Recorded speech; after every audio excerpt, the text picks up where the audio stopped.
just going to start talking. There we go. I'm here with Black Lodge Games to talk.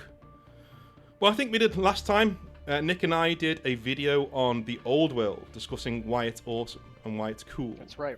And there's a lot of negativity around 40k these days, mainly because of the people who make it. And I figured, why not do another positive video on 40k? Discuss why it's awesome. Or just maybe, I know Nick knows a little bit more than Matt in this instance. Mm-hmm. So we're going to have a really cool back and forth on the Space Marine Legions and the Emperor himself as we go through this. Maybe the different themes, things that we can pick out from other areas of sci-fi, fantasy fiction, that maybe you can pick out different styles and inspirations that you've seen in 40k so far. So, go and watch the guys. I'm going to say this now, over at Black Lodge Games. It's countless hours of fun over there. The streams every week. They're painting miniatures. They're deep in the source, guys. The virus has spread across the Atlantic, and they are literally huffing those fumes from super glue and all sorts of other things that are going on over there. It's awesome. What are you guys working on at the moment before we get started? I know, Nick, you're into Adeptus Mechanicus right now, right? Yep, I'm slowly painting the remainder of my Skitarii Vanguards. Nice. And you're just going through painting the figures that are in the Combat Patrol book. Yeah. So I'm about 2/3 of the way through the Vanguards, and then I have everything else left to paint still. But we're getting there. And your each one that you paint is getting better than the last one, I think, too. They're unique, that's for sure. I even yeah. Awesome, man. Right here. Yeah, so awesome. It's coming along. I like it. It's fun. We have a friend. We've been painting about half and half at my place and one of our buddies' houses. Our buddy has almost exclusively speed paints from what is it? I think he has all Army Painter and Vallejo speed paints. I got the big Vallejo acrylic set. So about half my guys are painted in speed paint, the other half are in acrylics. Yeah, which is kind of cool getting to... You didn't do the Cadillac paint, though. So it's people were like saying, "Oh man, they really went all in." It was not the big paints. You got a lot of the. It was like $250. Yeah. I was worried when you were talking about that massive paint set. I was like, has he got the one I think he's got? Because that's like... we might need to check on our friend Nick. I think he might be... lost his mind. No. Yeah.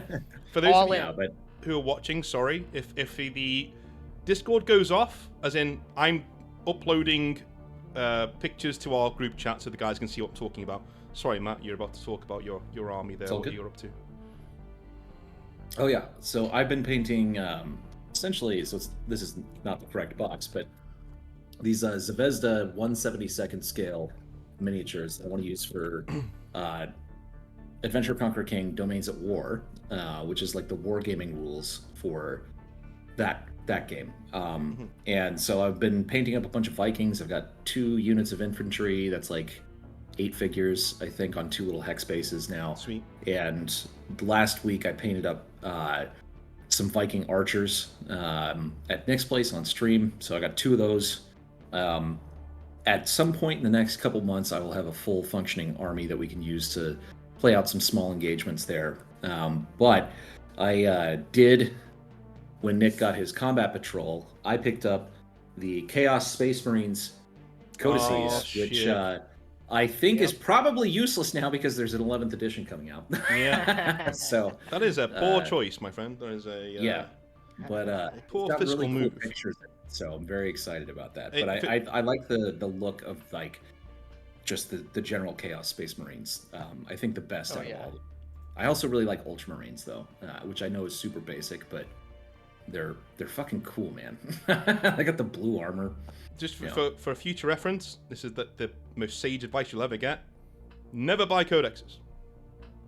Never. Oh, okay. Like, it is a fool's errand. I have bought them in the past, and every single time I've regretted it because the rules change 5 minutes after I buy the book. They are online You can download them. They're on like Battle Scribe and other places that you can get. And most of the games you guys want to play, narrative style games, you don't need a codex. You can find your rules online in a lot of naughty sources, but they're out there. You can go and get them. And Games Workshop continually update these things. If you want to read the lore and look at the artwork, that's what your codex is for. Yeah, and I'm not everything else happy with it for that purpose. Good. Okay. Because it's got quite good art. All the minis that they photographed look amazing, of course. But it's pretty cool. I like Chaos Space Marines a lot. They are super heavy metal. I've got one behind me right now. I don't know what character that is, so I'm like a complete noob. That is from Warhammer Fantasy Battles, and he is I think he's called the Destroyer of Prague. He basically kills the Czech Republic. In as he should. Nice. As is his wont to do. Thank God. So, do you know who Archeon is?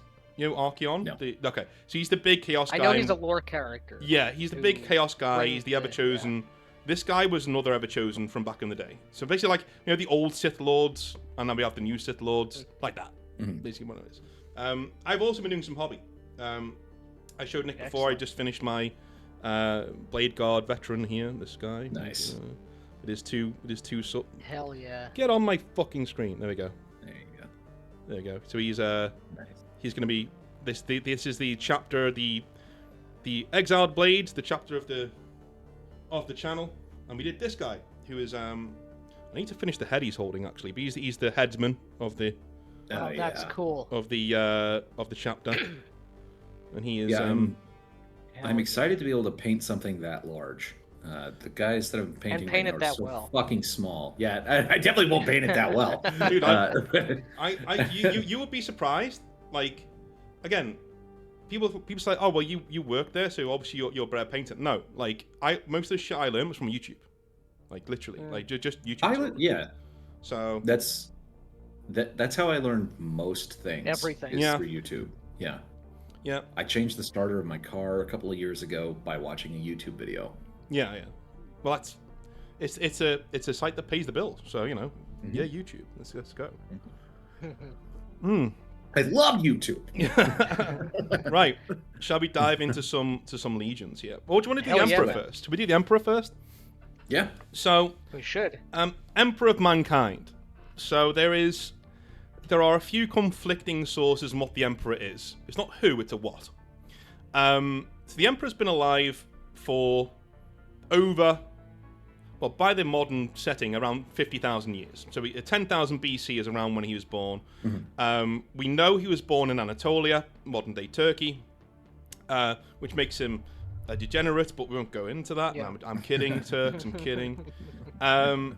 He's born in Anatolia, and there are a few conflicting sources on what happened to birth the Emperor. Number one is that ancient shamans from back on Earth, they discovered the warp, and in discovering the warp, you discover the Chaos Gods and these predacious things that are out there, and they could foresee what was going to happen to humanity, so they decide to commit ritual suicide. They get rid of themselves, and they congeal themselves into a single embryo that's nearby and forge one single soul, right? There's this guy who's just ubermensch. One theory. Doesn't make that much sense, but it is what it is. Another theory is that the Emperor is an old one. These guys are the primordial gods of the universe who create basically everybody. And they are called almost to a single being by the Necrons, who are there. The Necrons being the Terminator-like dudes, Egyptian-like dudes out there in the galaxy. And they're basically killed nearly to extinction by them. One last old one comes to Earth, looks around and goes, I can't trust the Eldar because they're fuckwits and arrogant. Obviously I can't trust the Necrons, and the Orcs are the Orcs. But here's mankind. As Lewitton says in this video, weak, but weak with potential. And so he decides to either birth himself again as a human or mask himself as a human. The Emperor's powers of psychic might are such that you see him how he wants you to see him. Like you literally, that's why on pieces of artwork, you can see the Emperor on the golden throne, and he's 30 foot tall in golden armor, you know? Because Right. you're seeing what the supplicants who are going to see him see. But there's a very interesting part of the Horus Heresy, where the Emperor's sitting on the golden throne trying to hold back the demons who are trying to break into the Imperial Palace. And all of these forces are being ushered past him to kill the demons who are breaking through anyway. Everybody, they're saying, don't look at him. All the custodian guards are saying, keep your eyes ahead, do not look at him. Because any human that does just stands there and starts crying and has an aneurysm, basically. But the Sister of Battle, who is there, with the Sister of... No, not the Sister of Battle, they're not there yet, sorry. The Sister of Silence, who is there, who is a psychic null. So she can see through all psychic projections. She looks and just sees a man on the throne. In pain, wrought with pain, but just a man. Normal looking man. Decent looking guy, but normal looking, right? So we don't know who the Emperor is. That's the whole long and short of it. We don't know what his methods were or what he was doing, because some of the decisions he makes on the Horus Heresy, as we will cover, are fucking retarded. But we'll get into that a little bit later on. What do you guys think of the Emperor as a concept? And as you discuss that, I'm going to give you some artwork of him too, whilst you're off discussing that. We've been talking about this recently, and as it applies, synchronicity-wise, to some books we've been covering on our on our book club. I think thematically, Matt, you and I have similar opinions as to what the Emperor represents, or should represent, anyway. Yeah. Yeah. I think he is a man. He is a human. He is not of alien origin, and he is basically embodying the correct values of the solar imperator, and because of that, he has direct contact with magic and the divine, whether that's psionics, whatever you want to call it, and it is exactly like it sounds like. He is the God literally Emperor. what he says he is. He is literally what he says he is. He is the God or at least Emperor what of everybody else mankind. says he is. What everyone else The says, Emperor yeah. of mankind. Yeah. The God Emperor, I mean. Mhm. I mean, so there is a bit of lore that I'd like to hit you with that's going to make you go, ugh. The Emperor gets most of his powers from the Chaos Gods. And that was revealed in the Horus Heresy series. So, essentially, the Emperor goes to a planet called Molech, which is out there in the galaxy. And he's a very, very, very powerful psyker, don't get me wrong. And he goes to Molech, and he goes into this portal to talk to the Chaos Gods, because he wants to create sons of his own, and he can't, because he's too powerful, right? You know, it just is what it is. He can't reproduce. He needs power. He needs ungodly power. And he makes a bargain with the Chaos Gods. We don't know what this bargain is. But we know that he double-crosses them. He takes their power, goes back to Earth, and says, well, fuck you. I'm not talking to you ever again. And that is why the gods try and get Horus on their side. And Horus, to get his power, he goes through the same portal. And Primarchs are not meant to age. Horus goes into this portal for 2 minutes, steps out, and he's aged. He's now on. He looks very old. He's got grey hair.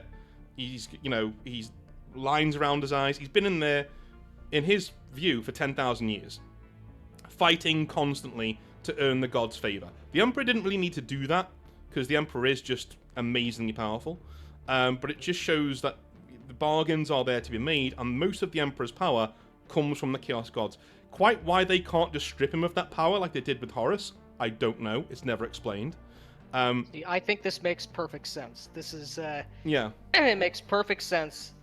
The Emperor is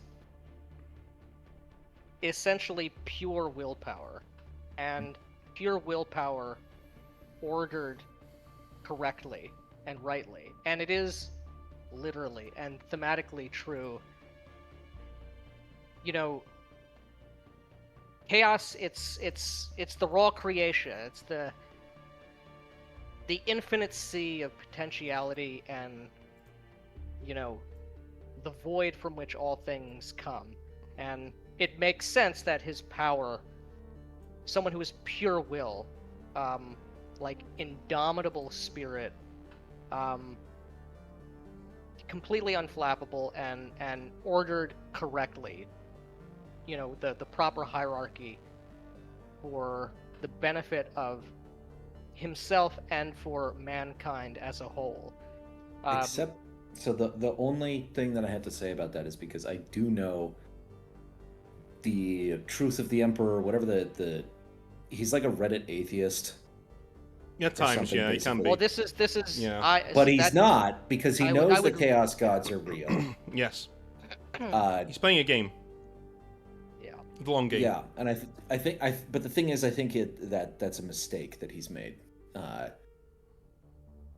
Because he ends up I as think the as idea of the Imperial truth Imperial truth, that's what it is I don't think it is correct or like appropriate for what 40K should be. I don't think it even adds to like the pathos of the world to like have you could remove part you of the could tragedy remove it. be we used to be Reddit atheists and now we have, you know, superstitious dumb people religion now. It's like, no, what's tragic is we had a true king on the throne who was wielding and had access to that immortal power, and he sacrificed himself, and he's so wounded, all seems lost. We don't have his leadership. We have a shadow of what he is, and we have his memory, and that's good, and that's keeping us alive and sort of, Literally. Well, this is literally. This is why I think it's so interesting to hear well, you guys aren't outsiders anymore, but you are new coming into to the deep source. Okay, it's so interesting hearing your opinions, because there is a story out there called The Last Church, and it's about the Emperor going to the last church on Earth. Every other one's been destroyed. He's united the planet.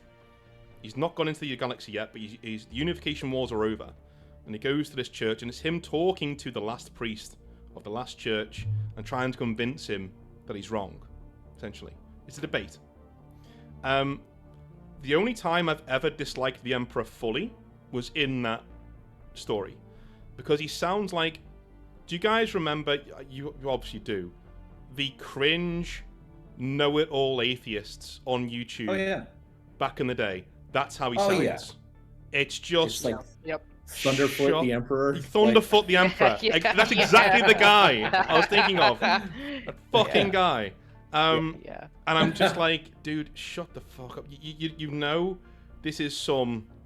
He walks into the church with an "I'm an atheist" debate me shirt. Yeah, I mean, he called himself Revelation as a joke in that, you know, my name's Revelation. Of course it is, you fucking... I mean, it's so like the whole thing is so stupid. Like, I know the intent of the Emperor is that we turn everyone into a Reddit atheist. That way, their superstition and their belief, which is true, doesn't feed the Chaos Gods and doesn't feed their power. But of course, this ends up coming back to bite them. And that it's entire completely thing stupid. This is like trying to do 4D. Anytime you're trying to do 4D writing, it's like, no, actually, it was a trick. That was a fake out of. Well, and now because there's also the misdirection. theories, there's also theories that it's like, well, this is his plan all along. This really is the long game, because it's basically trying to like ape what Frank Herbert did in the Dune sequels, you know, which is, you know, guiding mankind through this tyranny of 10,000 years on the golden path to finally come out, because that's the only option for humanity to survive. But it's very dumb, because it's like, no, guys, the supernatural is not real. There's only our science. Also, I do know that the literal devil, there's actually 4 of them, and they exist in a different dimension that I can access. And it's magic, and it's gonna rend everyone's flesh and make everyone insane. And by the way, don't worship me as a god. It's so fucking dumb. Don't worship me as a god, but I am gonna wear this golden armor and project myself as being 15 foot tall with abs made of steel. But I'm not a god. All right. I think he just. But the thing is, I think he just is 15 feet tall. Yeah. It's not a trick. Like, Yeah. but it is. It's exactly what you're saying. I'm going to create all of the imagery and symbolism of our entire aesthetic. Our entire thing is oriented towards me being the Solar Emperor. I'm wearing golden armor. I am huge. I am the strongest, the most powerful thing We're in making the universe. our everything out of cathedrals. Well, Yeah. I mean, Everything is being made out of cathedrals. Well, to be fair, But the cathedrals do come later after he's dead. But like the what I love about this story is how it affects guys like Lorgar, like guys who are literally, Lorgar's is. We'll get into him later on. The Primarch of the Wordbearers. Yep, I don't even know who that is. So yeah, he's the Primarch of the Wordbearers. They are the Emperor's heralds, basically, and they worship him as a god during the Horus Heresy. Well, in the Great Crusade, right when he's still walking around, and the Emperor gets word of this and is furious because the Wordbearers have been converting all of their worlds to the Emperor's religion, right? And the Emperor's like, I don't have a religion. Shut the fuck up. I don't have a. Stop doing this. And in the end, he shames the Wordbearers and strips their faith away from them. Says, no, I'm not a god, and you've wasted your time for centuries conquering all these worlds. I hear what you're saying. Yeah, I hear what you're. Yeah, you're not a god. Okay, Loud and clear. Yeah. And Lorgar goes schizo, obviously, and he's the first Primarch to fall to chaos. He goes, if you're not a god, I'm going to go find me some gods because I know they're out there somewhere. And he does. Yeah. And those gods are like, ooh, come here, my it's because he's boy. lying. Yeah. It's because he's lying. this is like the right-wing meme. Like, Lorgar was right about everything. All war is a spiritual war. This is correct and true. Well, hilariously... And the Emperor is lying, at least the way he's presented. The Emperor is lying.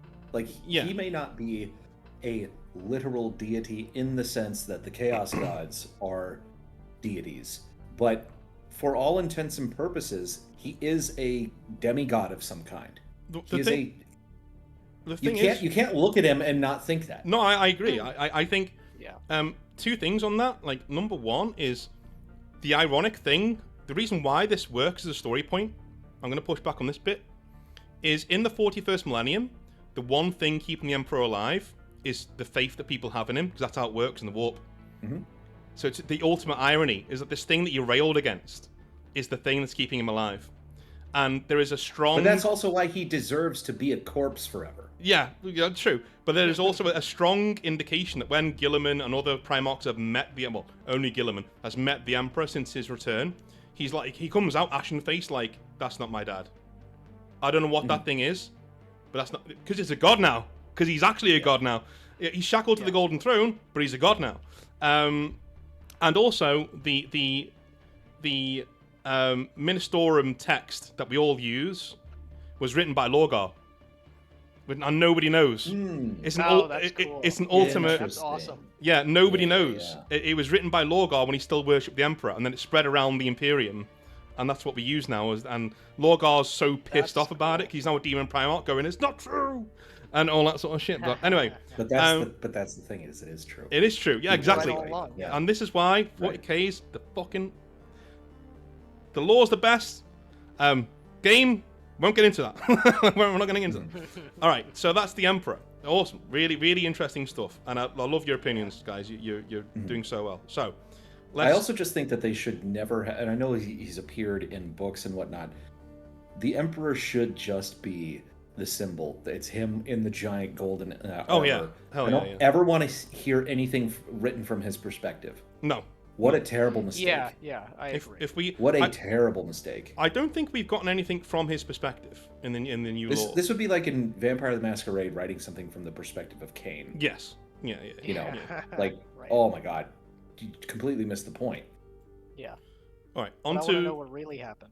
One of my favorite legions, one of my 3 favorite legions. We're at least going to cover 2 of my favorite legions today, because in the first 10. But these are the Dark Angels. So they're on the Discord. They're, if you want to look at some pics of them. So the Dark Angels are essentially the first Space Marine Legion. They're the first Legion, and they are the prototype Legion. They were very arrogant about that, as there was their right to be, because these guys were the only guys the Emperor trusted with civilization nuking weaponry. You send the Space Wolves if you want to make a point. You send the Dark Angels if you want people to forget there was ever an enemy there whatsoever. Gone. Just gone, right? That's the Dark Angels. They have different wings within their legion. The Death Wing, the Raven Wing, the Dread Wing, all dedicated to different forms of warfare. Their Primarch, Lionel Johnson, which is the most mannish name I've ever heard in my life, but Lionel Johnson. He is a very tall, obviously, blonde, essentially the personification of a lion. He crash lands his pod.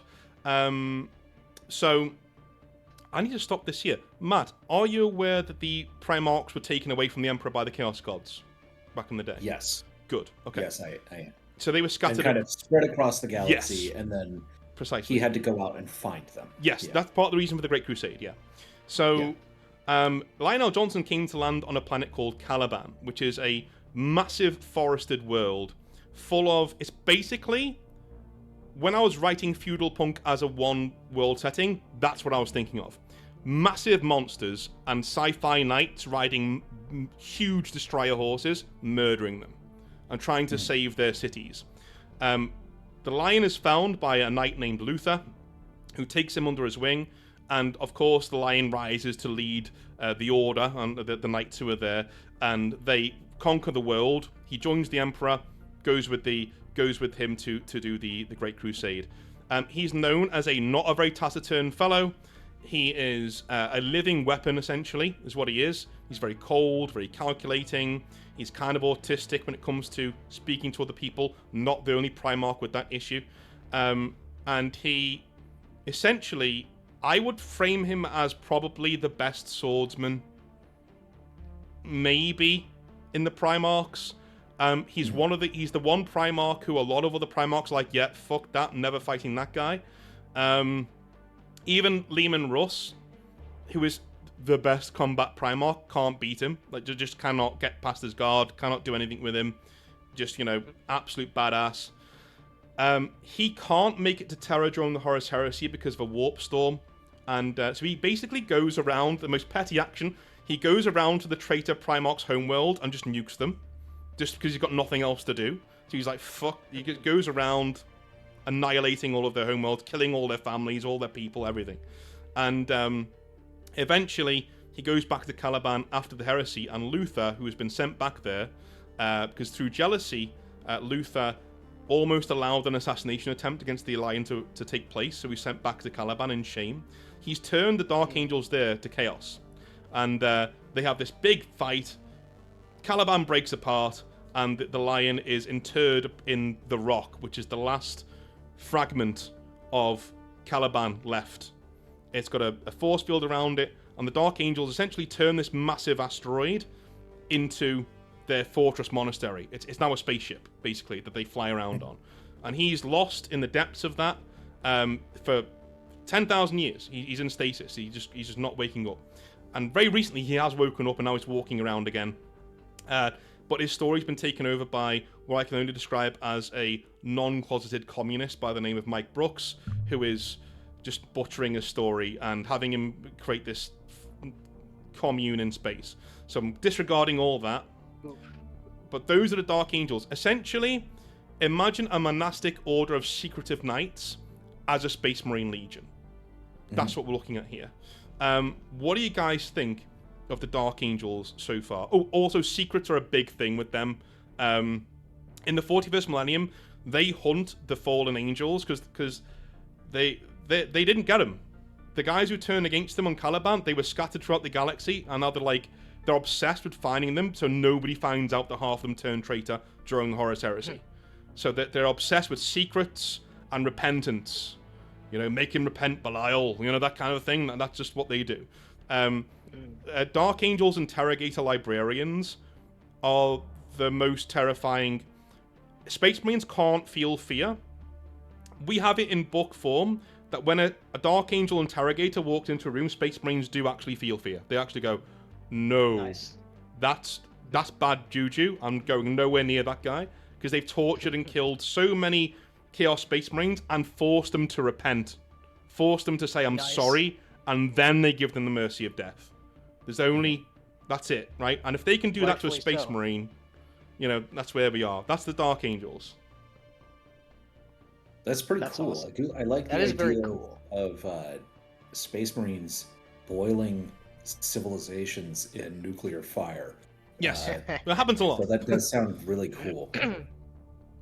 I do like the idea. It's a very cool. You know what they remind me of? Like they're this vibe of like a more. It's like a to the nth degree honor culture, knight culture. Not about chivalry and honor per se, but being, or to that degree, but the most efficient, most effective weapon, combat, oriented thing. Have either of you ever read the Meta Barons? No. It's a comic book. It's a Jodorowsky comic book that got produced after he didn't get to do the Dune movie. So a lot of that stuff is it's a very, very good comic series that I feel like there's a lot of parallels to the Dark Angels. I can't still hear. Hyper fixated on being the most effective killer, most effective weapon, most effective honed implement, and sort of cultivating this Arthurian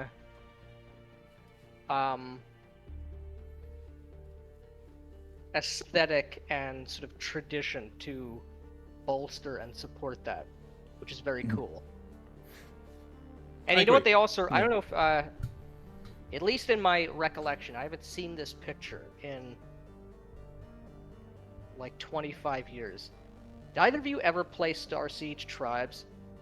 No. Do you remember that game? Just a tiny bit. There was yeah. a faction called, I think they were called the Diamond Sword, and they were like space knights in power armor with like a gothic background.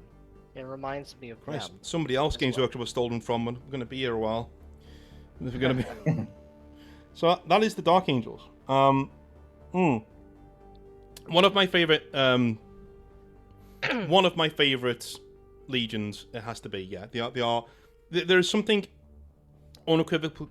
Yeah, okay, so the name Angels of Death is used a lot in Space Marines. In fact, all Space Marines are now called the Angels of Death. It's like the cognomen given to them by the people of the Imperium. But the Dark Angels are the Angels of Death. That's what they were called. When their legion was not called the Dark Angels, they were called this. Also, Lionel Johnson is named after a poet named Lionel Johnson. And he wrote a poem called The Dark Angel, which is where their name comes from. And the rock, which they are on, is actually named after a gay bar, a gay club in Nottingham, which used to be. It's not there anymore. But that's a bit of lore that I was told when I was working. I need to there. reappraise my. Yeah. I don't Trash! like them anymore. Get them out. Let's move on to our third Legion. We're going to skip number 2 because we will be here all night. Because there are many theories on who the second Legion is. It was basically scrubbed from Imperial record because Games Workshop want you to have your own excuse to build your own Legion, which is fair enough. We don't know what happened to Legion number 2. So Legion number 3. Do you like Mongols? Who here likes Mongols? I don't Mongols, the ravening hordes of I definitely don't like the Chinese, so I am de facto on the Mongolian side. Well, yes. Yeah. So if that is the case, because the White Scars do this too. We are going to discuss the White Scars. So the White Scars. I'm going to send you some artwork right now. The White Scars are essentially ravaging Mongols in space. These guys are not my favorite Legion. The main reason for that is Games Workshop literally looked at the story of Genghis Khan, said, yeah, that'll do, and just made it 40k. They didn't change it. It's nearly exactly the same. And now they own the IP. No, yeah. Now they own Mongolia. Yeah. But like, so That looks like Brock Lesnar riding that fucking that bike. yeah, dude. Like, fucking. That's awesome. Yeah. So one thing about the White Scars and their Primarch Jakatai Khan that we need to know is that they like to go fast, very, very fast. These are Which is why they have red on their armor. These are the Biker Legion. These are the guys. They essentially Jakatai Khan grew up on a planet called Planus Mundus, or Chigoris, as it's also called. He's essentially Genghis Khan in space. He unites the noble barbarian tribes of this world, the nomadic tribes, against the Chinese, who are on that world. Don't know why. And kills them all.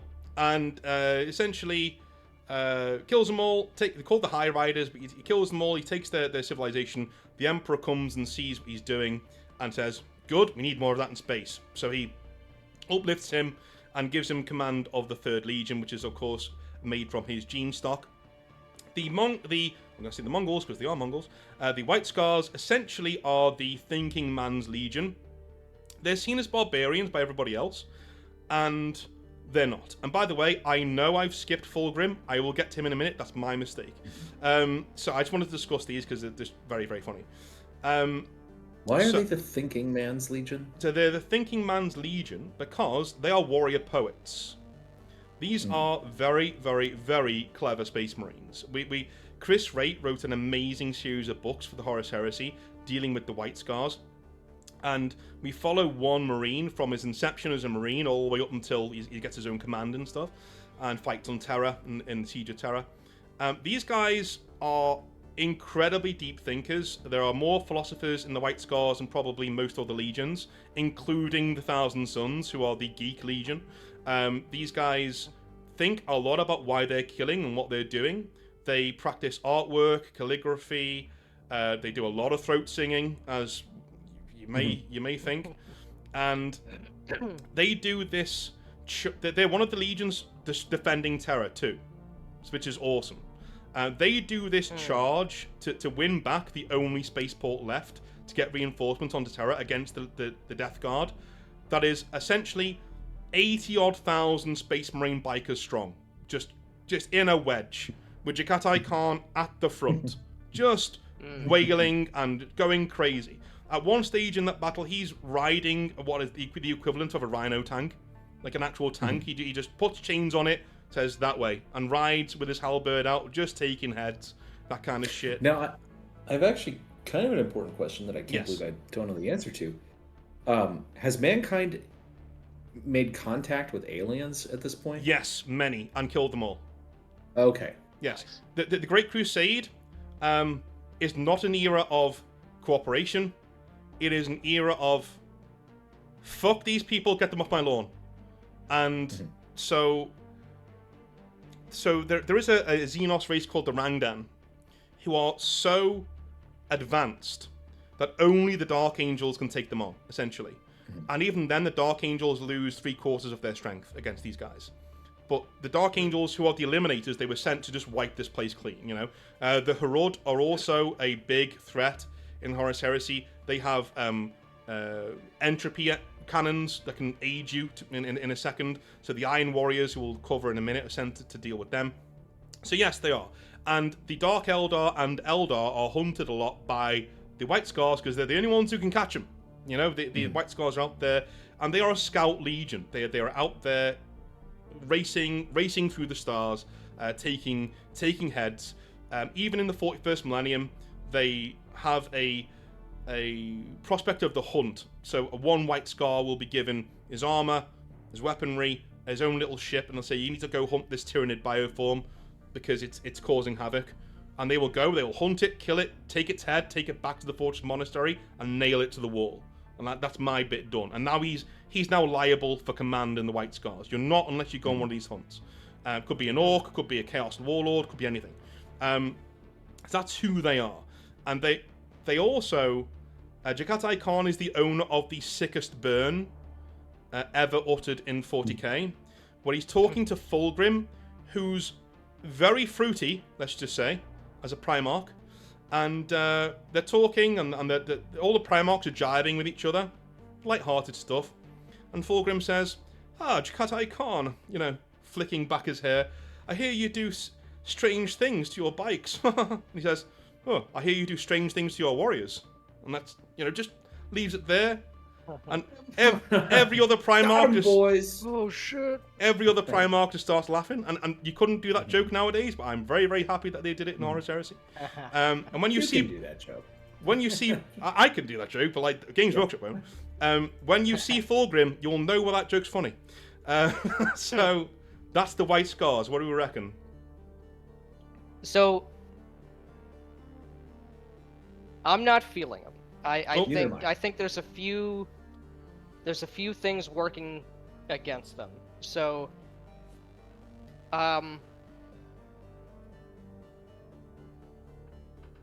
it's hard to do the Genghis Khan thing. I agree. I think, and have that be a meaningful aesthetic, and I'm sure it has been memed more than, although maybe not. Maybe it is. I don't see how you do I don't see how you do a Genghis Khan thing.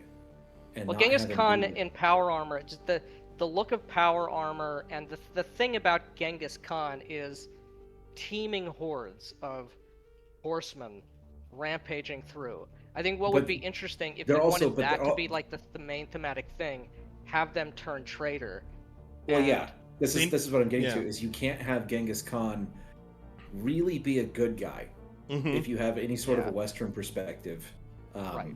Because he raped and murdered millions of people. He was at a time when on the West, population of the planet wasn't all that big either. You know, it was like he was a barbarian in almost kind of the kind of colloquial sense of like just violence. Yes. It was here, go kill him again. I sure do love it. I almost think like you could either have them turn traitor, or this would be an interesting idea for a regiment of guardsmen. I think. There's, as far as I understand it, there's shit tons of guardsmen. That's the thing.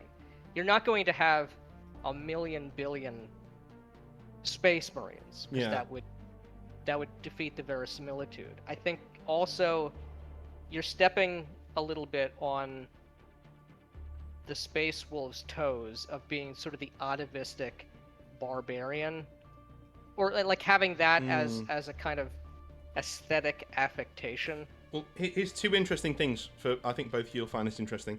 And the Emperor did not like Jakatai Khan very much, or the White Scars. He didn't quite trust them. The White Scars nearly did turn traitor because Jakatai Khan is very interesting. He says a quote. He says, "I'm fighting against the brother I love for a father who hates me." Because he loves Horus. Him and Horus are quite tight, and that's the interesting part of the White Scars. And White Scars fans, I know I said I didn't like them that much. You heard the passion in my voice. I did try. I tried. Your Legion's just a bit lame because they looked at history and they said, that'll do. And that doesn't sit well with me. It's the same reason I don't like the Space Wolves. Mainly because they're stupid. I'll get into them later. Calm. yeah. But just doing the Space Wolves, it gets you closer to a finish line because it's a European thing. Yes, exactly. It's Vikings in space. It's hard to do Mongols in space without them just being, as this is the case, there's always one, a sort of the token Asian thing. Like, we got to have a play. Not that they're doing the Japanese thing. We're ninjas in space, but it's that kind of that. It feels like that kind of thing, and that's just not enough. And I know 40K. It's all of humanity that has multiplied across the stars. This is a Western conception of what that future is going to be like. And if you Mongols have flying around cathedrals.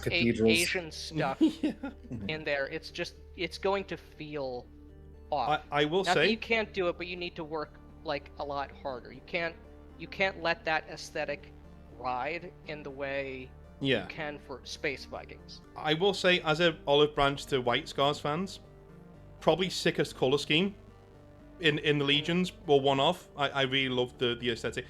Stupidly hard to paint, because fuck doing all white, but it's really, really good. Really, really, really good. Okay, we'll move on from the White Scars and traumatizing some of my viewers with the White Scars. With correct takes. With correct takes, indeed. Are we ready for the recipient of that joke? Because Yes. I'm gonna put him in the chat in a sec. Hell yeah. We're gonna, because everyone in the chat is going, or in the premiere is going, yeah, we know who this guy is. We're gonna talk about Fulgrim for a bit, and All right. Fulgrim is the owner of the greatest book of the Horus Heresy, in my opinion. But we have what the Emperor's Children were on the left, and what they are on the right, and bit of a difference in what they Clive are. Barker's Space Marines. Yeah. Exactly. This is... You do not want to be captured by the Emperor's Children. Like, at all. Like, I would rather be captured by the Dark Eldar than the Emperor's Children. Because the Dark Eldar think I'm revolting. They'll throw me in a gladiator pit or, like, carve me up. Okay, fine. But they're not going to rape me to death. You know? And that's fine. And, That guy, like his okay, so it looks like they've stretched flesh over a Space Marine helmet. that's So he's just... still got the... That's just his head. Yeah, that's just his head. Yeah. Yeah. So, all right. So the Emperor's Children are a true tragic legion, in that they were considered one of the greatest legions. In fact, they were the only legion the Emperor allowed to wear his Imperial Aquila, the eagle. They're the only one allowed to wear that.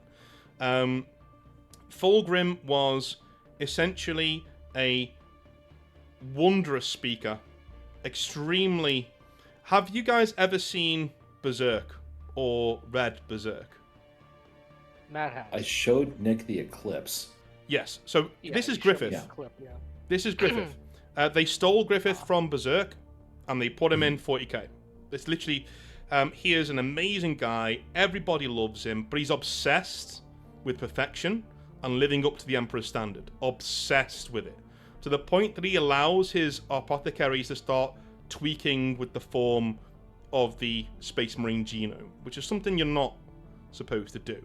Fabius Bile, which is like, of course he's evil, one of those names, but he's there, and he starts making noise marines, who are the marines who can shout at a decibel level that can just annihilate people, like makes people's heads explode. Fulgrim's story has one big weakness, and it's a dildo sword. How do I explain the dildo sword? I think you just did. Yeah. So they go to this... In the Great Crusade, they go to this temple, which has many writhing, mating snake aliens in it. And on this pedestal, there is a sword, an immaculate sword, and Fulgrim takes it. Says, right, I'm going to use this, you know. A very big phallic sword, but it's mine now. He takes it, and it starts talking to him. And eventually starts influencing his decisions and pushing him to do more and more fucked up things. And the rot starts to spread through the ship that he's on, and the fleet of the Emperor's Children. Even the human crew start having low-key orgies and start, like, you know, doing weird shit that's just seen as normal, you know, because they're the humans, you know, they're going to do stuff. Eventually, the Horus Heresy breaks out, and Fulgrim joins Horus, because he's one of his best friends. And against the Emperor, because again, and Horus says this, Fulgrim's so arrogant, he would have joined whoever was nearest enough to him to give him compliments. He'd have joined that guy, right? So if the Emperor was there to say, well, you're my boy, you go, yeah, of course I am. But like, Horus was there, and his best friend said, no, I need you, Fulgrim. Fulgrim joined him. Fulgrim's best friend was a man called Ferrus Manus, another Primarch of the 10th Legion, and they're fighting on one of the Istvan worlds in what's called the Drop Site Massacre, where half of the legions It's an amazing battle. Like half of the loyalist legions are killed because their reinforcements that are coming in turn traitor on Horus's side and annihilate them in like a pincer movement with the traitors. Fulgrim's there fighting First Manus. He has him at his mercy, and he says, "No, I can't do this." And in his moment of weakness, the demon inside the blade takes over and forces him to chop his head off. Kills him. Fulgrim says, "What have I done? I just want to die." And the demon says, "Well, I could give you your peace if you want," and possesses him. Right?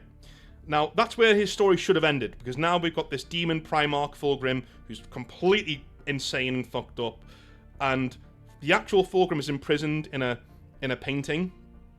It's well explained in the book. He's in a painting on his ship, and he's there, can't get out, and all he can do is watch his legion fall to what you see there.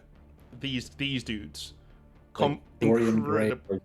Yeah. Yes. Dorian Gray. Now, the story doesn't stop there. It's kind of ruined, because Games Workshop can't leave anything alone. They ruined Fulgrim's arc. I won't go into that. But it's the fall of these paladins, these amazing swordsmen, these beautiful warriors, into what we now see there. And they worship Slanesh, of course. They are Slanesh's favourite people. And which of the Chaos Gods is Slanesh again? The one with the one about sex and got it. Pleasure and pain. Pleasure and pain, yeah. Extremes. He's the Dark Prince, he's called. And these dudes are that. You don't want to be captured by Emperor's Children. They're one of the actually horrific factions in 40k.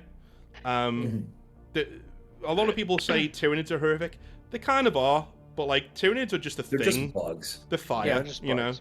bugs. It's horrific what you see them do, because they the way they devour people. And the scale of them, but yes. But this shit is just like, to me, beyond the pale, and I want to murder every Emperor's Children Space Marine I ever see on screen or in a book. But what do you guys think of the Emperor's Children, from what I've said? Because wanting to murder them isn't a bad thing, in my opinion. It means you're a good bad guy. sure. I I feel like Space there's some big Cinema. Elric inspirations here, and I feel like this character was a big inspiration on Arthas and Yeah. Frostmourne, Yeah. which is fine. Arthas is great. I love the Emperor's Children photo that you put in here. It's Yeah. super metal. Mhm. I love that. I am a sucker for Hellraiser. Like, I love Clive Barker's stuff, and that just screams 40k heavy metal Hellraiser. I could Yeah, this does not look like a thing that can be reasoned with. Right, No. exactly. This Or is understood. another thing. It's a legion Well, of, hold on of, now. pinheads. Hold on now. How are you sure that they're demons? How That's are you true. sure that they're the bad guys? The Angels to Emperor. some, The Emperor demons to even others. told you he's not the Emperor, even though he's dressed like him. You know, like, this is one of those things where it's like, you can judge a book by its cover. Oh shit, yeah. You can definitely judge this guy's book by his cover, and appearances actually tell you things. You know what you're getting It is- with this guy, with Fulgrim. It is very interesting because I know we haven't gone through all of them, but these guys look pretty horrific. It's difficult to imagine portraying something that is much more horrific than a Cenobite legion of deranged, inhuman lunatics. Mhm. The sort of very Dorian Gray inspiration is maybe somewhat off-putting, but the idea that the soul of the Primarch is actually out there, uncorrupted, being punished or what have you to Being forced to observe watch. the fruits of his mistakes or his arrogance or his laxity or whatever, whatever he did that was wrong. That is very interesting, and that leaves sort of an open plot hook. Okay, I need Maybe to. this could be turned around. Yeah. This is when I said they fucked it up. This is what I meant. So, they bring Fulgrim's soul back into his body. They banish the demon, and it turns out Actually, was that bad? yeah, Fulgrim was more fucked up than the demon was. I don't know why. He's had a change of heart, and that's who he is. There is also a clone of Fulgrim out there in the galaxy, like a perfect clone. So perfect that when the Emperor's children, these dudes, meet him 10,000 years later, they like start crying and get on their knees and start trying to tear off their own faces because they're like horrified by what they've become, because they're seeing their Primarch as he's supposed to be. And not only is this Primarch Fulgrim perfect, he can remember genetically the Horus Heresy. So he remembers the original Primarch's mistakes. And he's like, yeah, I ain't doing that shit, you know? Unfortunately, because Games Workshop don't allow us to have interesting things, he's then put into stasis, and literal stasis. They put him in a painting. Yeah, they put yeah, that guy, he's back in the painting. You shouldn't be here. Get your little ass back in that painting, motherfucker. And yeah, so we're not allowed anything interesting, and yeah, he's there. So That sounds retarded. it is. But those guys are very cool. Yes, so we are happy with the Emperor's children. We are Absolutely. we are good with those. So we're on to one of my favorite legions now. I'm not trying to sway you at all. I'm gonna throw on some artwork here, and yes, I'm giving them more artwork because fuck you. Perturabo's the best, and he's just awesome, and he wins. And he's the most autistic person I've ever come across in my life, and I just saw your video. This guy's coming back. Hell yeah. As a model. Yep. And he's going to be Like Imperial 60 Knight feet sized tall. as well. He's going to be huge. Because this is a demon Primarch who puts the Primarch and the Pry in Primarch, if you know what I mean. So, alright. Iron Warriors time. Let's talk about it. So, the Iron Warriors are essentially the siege experts of the Great Crusade. These are dudes who are very good at mathematically breaking down the defenses of an enemy force. They're kind of cursed by how good they are, because the Imperium keeps sending them on these godless, unwinnable campaigns that they somehow end up winning because they're that good at what they do. But they lose so many Marines doing it. And they refuse to complain. Ever.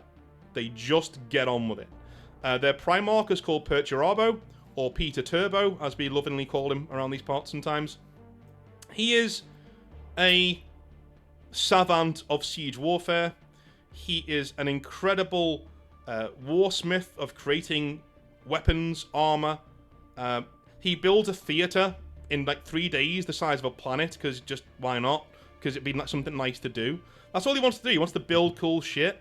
And he's never allowed to. He's forced to tear things down. He's an attacker, a siege attacker. He's forced to tear things down. And he starts to build his resentment towards the Emperor and the Imperium. And I think we've all been here, at least I have. Instead of asking for help and saying, no, this isn't right, he just stoically gets on with it. And his resentment festers and grows and gets worse and worse and worse and worse. Until the Horus Heresy kicks off, and of course he goes, fuck this Emperor, dude. Like, Horus it is then. Horus it is. Perturabo wins the Siege of Terra. He leads the traitor attack on the Siege of on Terra itself, the greatest fortress in the Imperium by a long way. He hates Rogel Dawn of the Imperial Fists, who we'll get into a bit later, because the Imperial Fists are great siege defenders. And it was once put to Rogel Dawn, hey, could the Iron Warriors take a fortress you've built? And he said, no. And he's only joking when he says that, but that sticks with Perturabo because he's that kind of guy. He just... Son of a bitch. He says, fucking bet. Guess who's defending at Terra when Perturabo turns up? Yeah. So, Perturabo destroys every level of defense that Rogel Dawn put on. But Rogel Dawn puts up an amazing fight. I like these guys. Yeah. They sound awesome. Fucking sick. He puts up pictures you sent are awesome. To be fair, he puts up an amazing defense, Rogel Dawn. Another one of my favorite Primarchs. Really good defense. But he ain't no Perturabo, right? Perturabo... So he's what, like 40 feet tall? He is now, yes, because he's now a demon Primarch. So he's a. He looks much bigger than 40 feet now. Yeah. Yeah. He was one of the largest Primarchs. He wore an armor called the Logos when he was before he was a demon, and it's essentially a walking tank platform where he can talk to the entire fleet and everybody at once. He's that much of a savant. His mind works so quickly. He can just direct immense war zones as he's fighting. So as he's dueling people, he's giving orders. He's saying, "You go over there, you go over there, you do this, you do that," and he's blink clicking orders on his visor.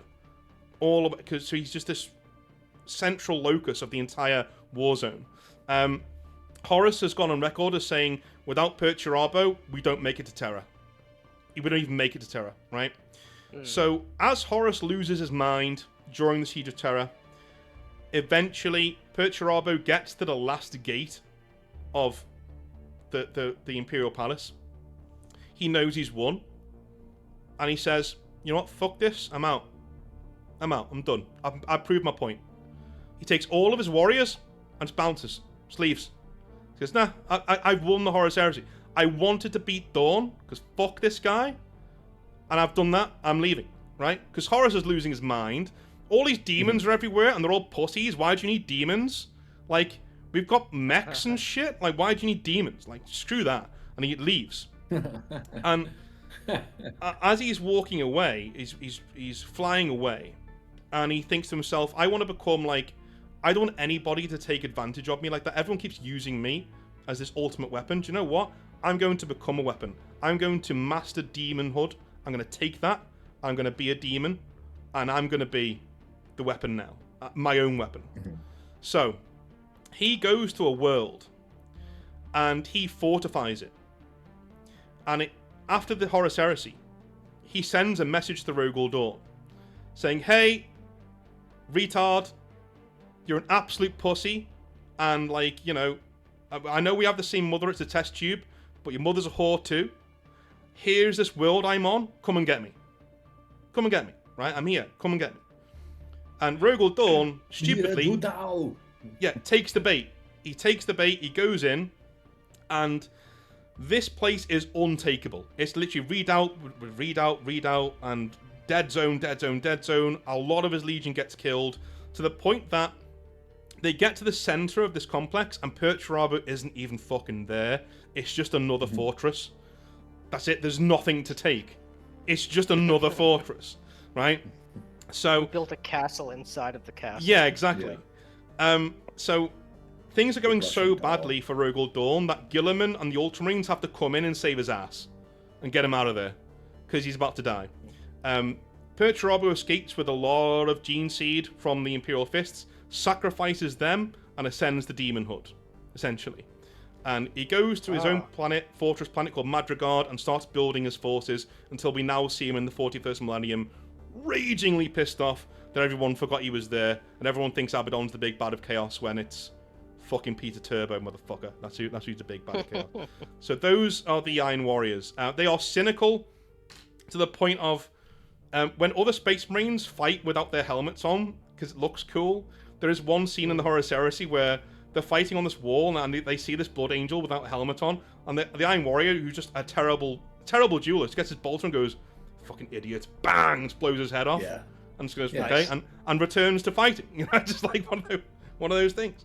So what do we reckon about the Iron Warriors? I know I blew smoke up their ass because I just love the Iron Warriors. No, they are fucking cool. They are fucking cool. Yeah. What are you gonna say? That is rad. The aesthetic is awesome. This sort of industrialized diesel punk kind of thing. I'm a huge everything's got Heroes rivets, fan. you know. Absolutely. He reminds me of Black Scorpion, who is an arch-villain in that universe. Yeah, machine men just fucking shit up. That's what we do. We're the best at that. That is a simple premise done well, and that sort of works. What do you guys think of this simplicity of who Perturabo is, like as a guy? Because like a lot of autistic dudes who follow this hobby, they do find very famously, they find a kindred spirit in Perturabo. Because he's not very good with people. Like, he's just doesn't give a shit. He just, one of those guys. He likes to play with his toys. He's the only character canonically seen playing Warhammer 40k in a Warhammer 40k book. He literally challenges his subordinates to games of 40k and just plays them.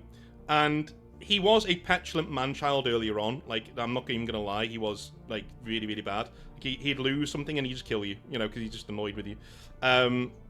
But since becoming a Demon Primarch, he is incredibly chill. To the point that he uses Warhammer now to basically teach his commanders shit. And if they beat him, he just slaps them on the back. He's like, good, you're learning, you know? That's good. So I love that about Perturabo is he's the only Primarch really who grows, who gets better as time goes on. That is just... Okay, here's another thing. You know, go on, man. Primarchs disappear at some point, right? They do. And now they've been brought back Yes. as some big plot thing. How did they Or disappear? some of them have. So the Demon Primarchs just fucked off because they got bored to live on their own world. The Loyalist Primarchs either disappear through means we don't know, or they died. We know Dawn is dead. He died in a Chaos ambush. We know the Lion is back. He was in the Rock, as I said before. Who have we covered so far? The Khan disappeared chasing Dark Eldar into the Webway, which is a bad idea, because the Webway is the Webway, and it's nearly impossible to get out of. And Perturabo's back. Fulgrim is back as a snake guy, and I think that's all we've covered so far. And don't do spoilers for the rest. But all of me that died, Horus is dead. Like he's gone. Like he's like the Emperor saw to that. And I think Sanguinius is also dead. Famously died on the bridge of the Vengeful Spirit against Horus. But everybody else, it's kind of left like they disappeared. And one of those Primarchs who annoyingly has a really ridiculously stupid disappearing moment is Leman Russ, who is the Primarch of the Space Wolves, and I'm about to put them on our docket here, next up of the 10 we're going to cover today. Here he is. Here is the man himself. Now, this is actually Logan Grimnar, but he looks better than Leman Russ anyway, because Leman Russ is a bit of a furry. Not in his first appearance in 40k. Yeah. Not in his first appearance. That should have been the appearance, to be fair. I love that picture of him. Yeah, that picture is so fucking Trader. good. Rogue Trader. Yes. That's the kind of guy you would see in a metal club on like a Friday night, and that's the kind of guy I want to follow into battle, to be honest with you. Yeah. So this is Logan Grimnar. One thing you will learn about Space Wolves is that everything's called Wolf something. So Thunder Wolf Cavalry, the Great Wolf, Wolf Guard, God, you know, just okay, so Viking aesthetic, cool. I like it. So the Space Wolves come from a place called Fenris, which is essentially, I know the new God of War games are gay as fuck, right? But just take that aside for a minute. The setting that it's in, imagine that, but with like the deadliness and darkness turned up to 11. Make it 40k. That's Fenris. That's what it looks like.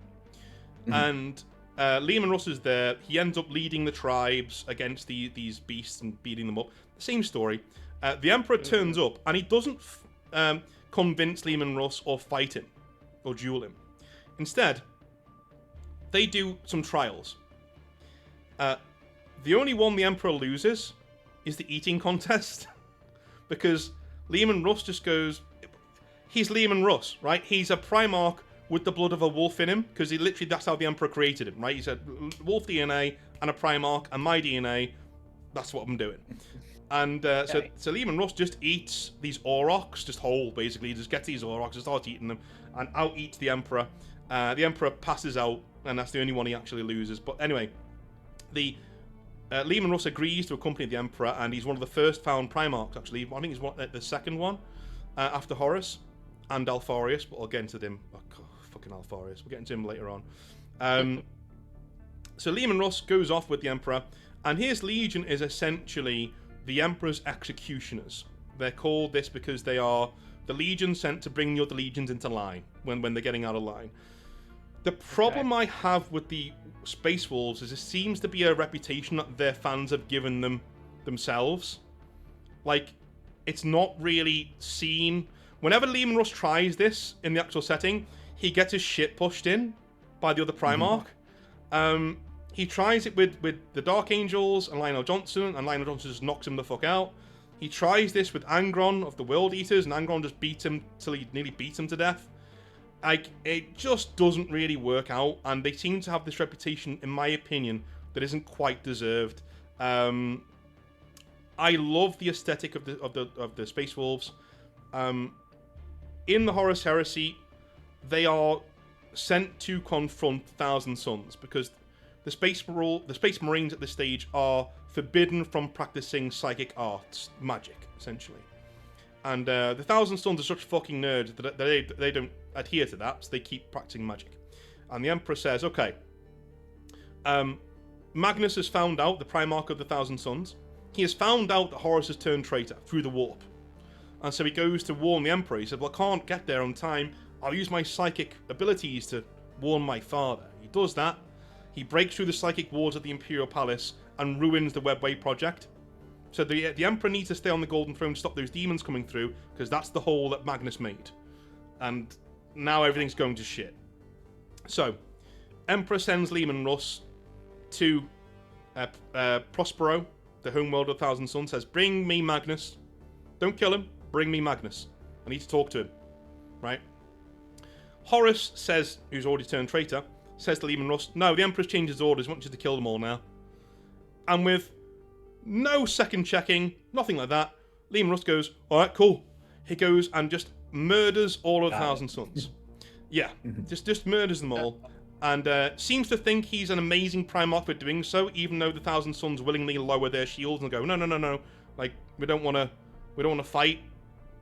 Doesn't matter, right? You go in there, they outnumber them, they crush them. He sounds sort of like a dog, not a wolf. He just does what Very good point, sir. And not a good dog. Very good point, because that is a phrase that Khan the Betrayer of the World Eaters says, because the World Eaters used to be called the Warhounds.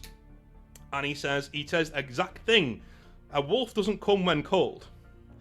A wolf is a wolf. Like, the White Scars are wolves. We're wolves. You're dogs. That's what you are. You're loyal dogs, and that's all you are. So that's essentially Space Wolves, because after this point, they don't really do much in the Horus Heresy. They make it back to Terra. This is why I hate them. They make it back to Terra. And I have such respect for the Space Wolves. I'm like, you know what? If they were there, Horus doesn't get anywhere near the Emperor, because they're cool, right? They get there. Yeah. And Leman Russ says, nah, I'm going to go kill him on my own. I'm going to go kill him. I'm going to kill Horus. And everyone's trying to convince him not to go. He says, no, I'm going to do it. He takes his legion, takes himself, and fucks off Terra, and fails. Horus just bitch slaps him into oblivion nearly. And, he wounds Horus, to be fair, but he fails. So now the Space Wolves are out of the combat. They're just gone. They're just doing whatever they're doing. And that was it. But that's basically their lore in the Horus Heresy. Now, in the modern Imperium, the reason why a lot of people have truck with the Space Wolves is that they seem to get a lot of wins that they probably shouldn't get. They're the only Space Marine chapter who openly defies the Inquisition and kills a lot of them, and they're just allowed to get away with it. They're just allowed to do what they want, basically, because they're the Space Wolves. Fuck them. Fuck you. We can do what we want. It is literally like they do have one of those cards saying, I can do what I like. I'm the Space Wolves, that kind of thing from Games Workshop. Yeah. Everybody else is... They're worse than the Ultramarines for this. Most other people's war zones, they end up turning up and just winning. That they will end... Ragnar Blackmane cuts Gazgul McThracker's head off, who's like the biggest orc in the galaxy, when he's been fighting the Imperial Guard all this time. It's like, what the fuck? Why? Why do they need another win? So that's the Space Wolves. I like the Space Wolf aesthetic. I like their background lore, that they've all got the Canis Helix, so they basically become werewolves if they go too far. If they start degenerating, they start mutating, and it's the reason why they can't really have successor chapters, because this Canis Helix just breaks them down and starts doing weird shit to them. I hate these guys. I don't like werewolves, first of all. Yeah. If you kill the Inquisition, now you are doubly suspicious.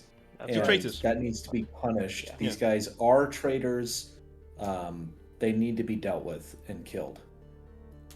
Yeah, this is, I think for me, this is nominally better than the White Scars, just because of what I said. We're letting a Viking aesthetic, but even that, they're not. I don't even like that. I don't think it fits.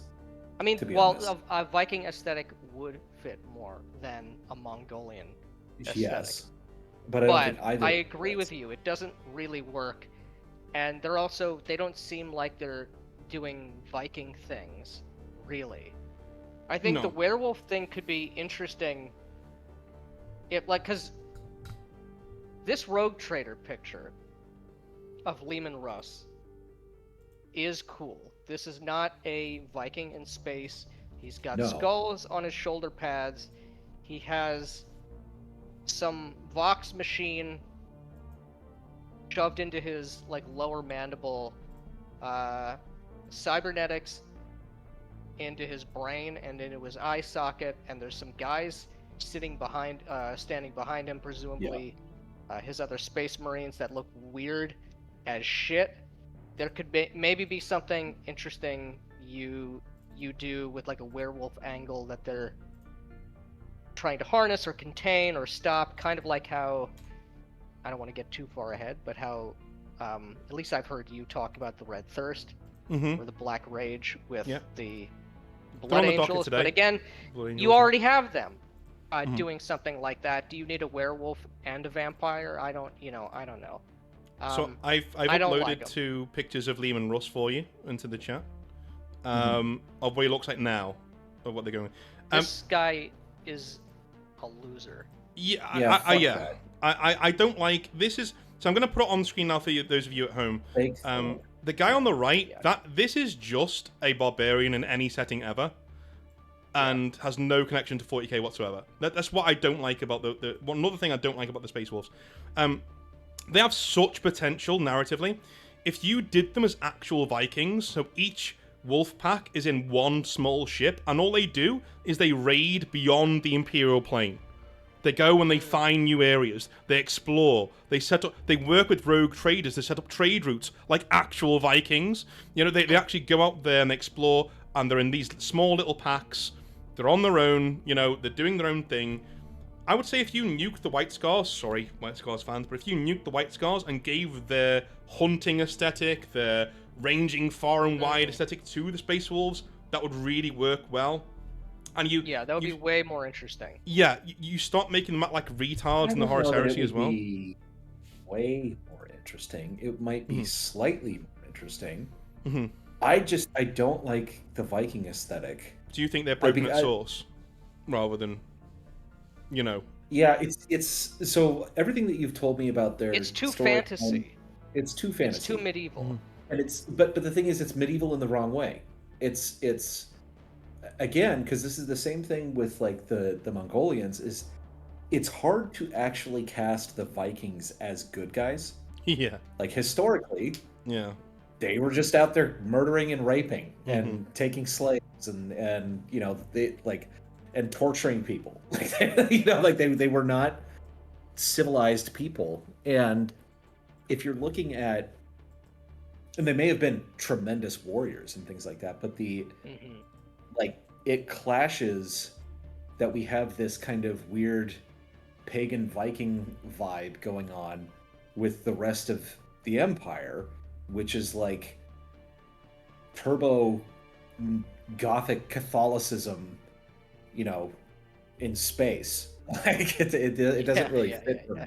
This is a 1990s idea that got out of hand for me. An early 1990s idea that got out of hand. I'm sorry I know people are going to call me anti-fun. They have done in the past for not liking the Space Wolves or the White Scarves that much.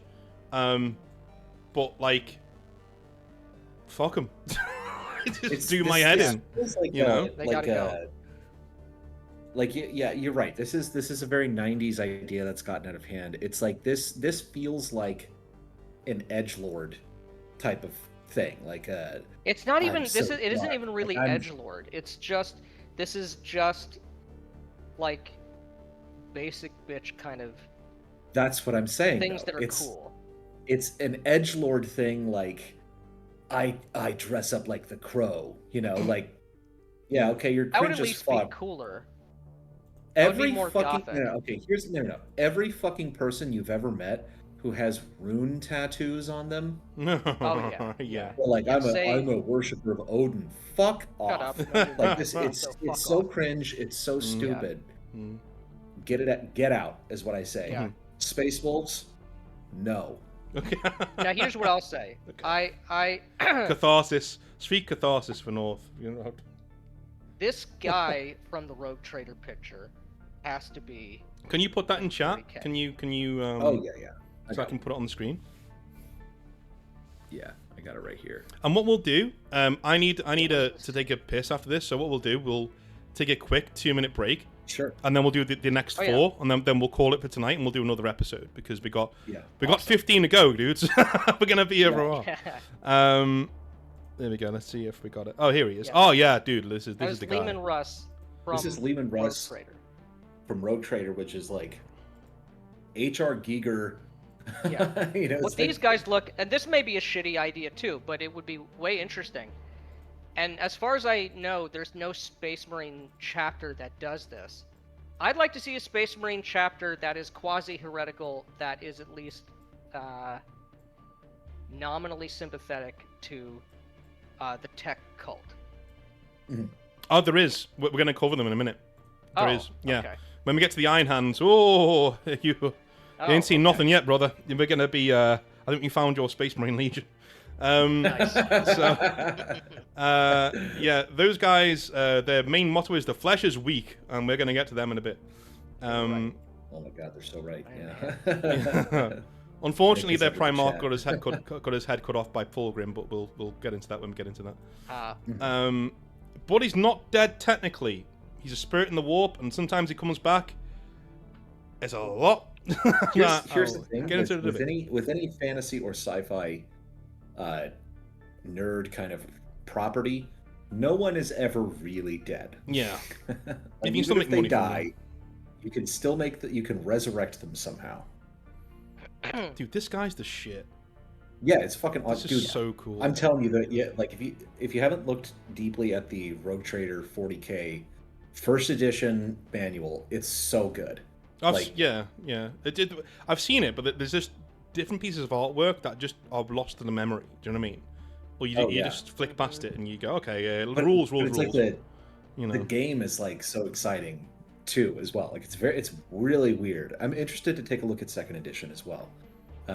It's very but- roleplay heavy. It's pretty cool. Yeah, I like it. everything. Yeah, I mean we've said this before. Everything about the newer way it's played, it looks very boring to me. But So we're gonna time skip on the recording. I'm gonna hit pause, and then we're gonna Sure. carry on with who's next. Imperial Fist, Alright. cool. Oh shit, then Night Lords. Okay. Oh god. Okay, we're gonna be Talk about the Goths. brace right? yourselves. Edge Lords incoming. All right, we'll see you in a sec. Yeah. all right, Because it's we've got a way to go. We've got a way to go. Well, we've got a few. So next up is the Imperial Fists. These are the guys who are on the other side of the autistic, shall we say, Iron Warriors coin. And whilst the Iron Warriors are the attackers, they're very good at attacking. The Imperial Fists are extremely good at defending and holding ground, holding walls, that kind of thing. And their Primarch, Rogul Dawn, is a very large man, and he has a joy toy, which is also quite funny.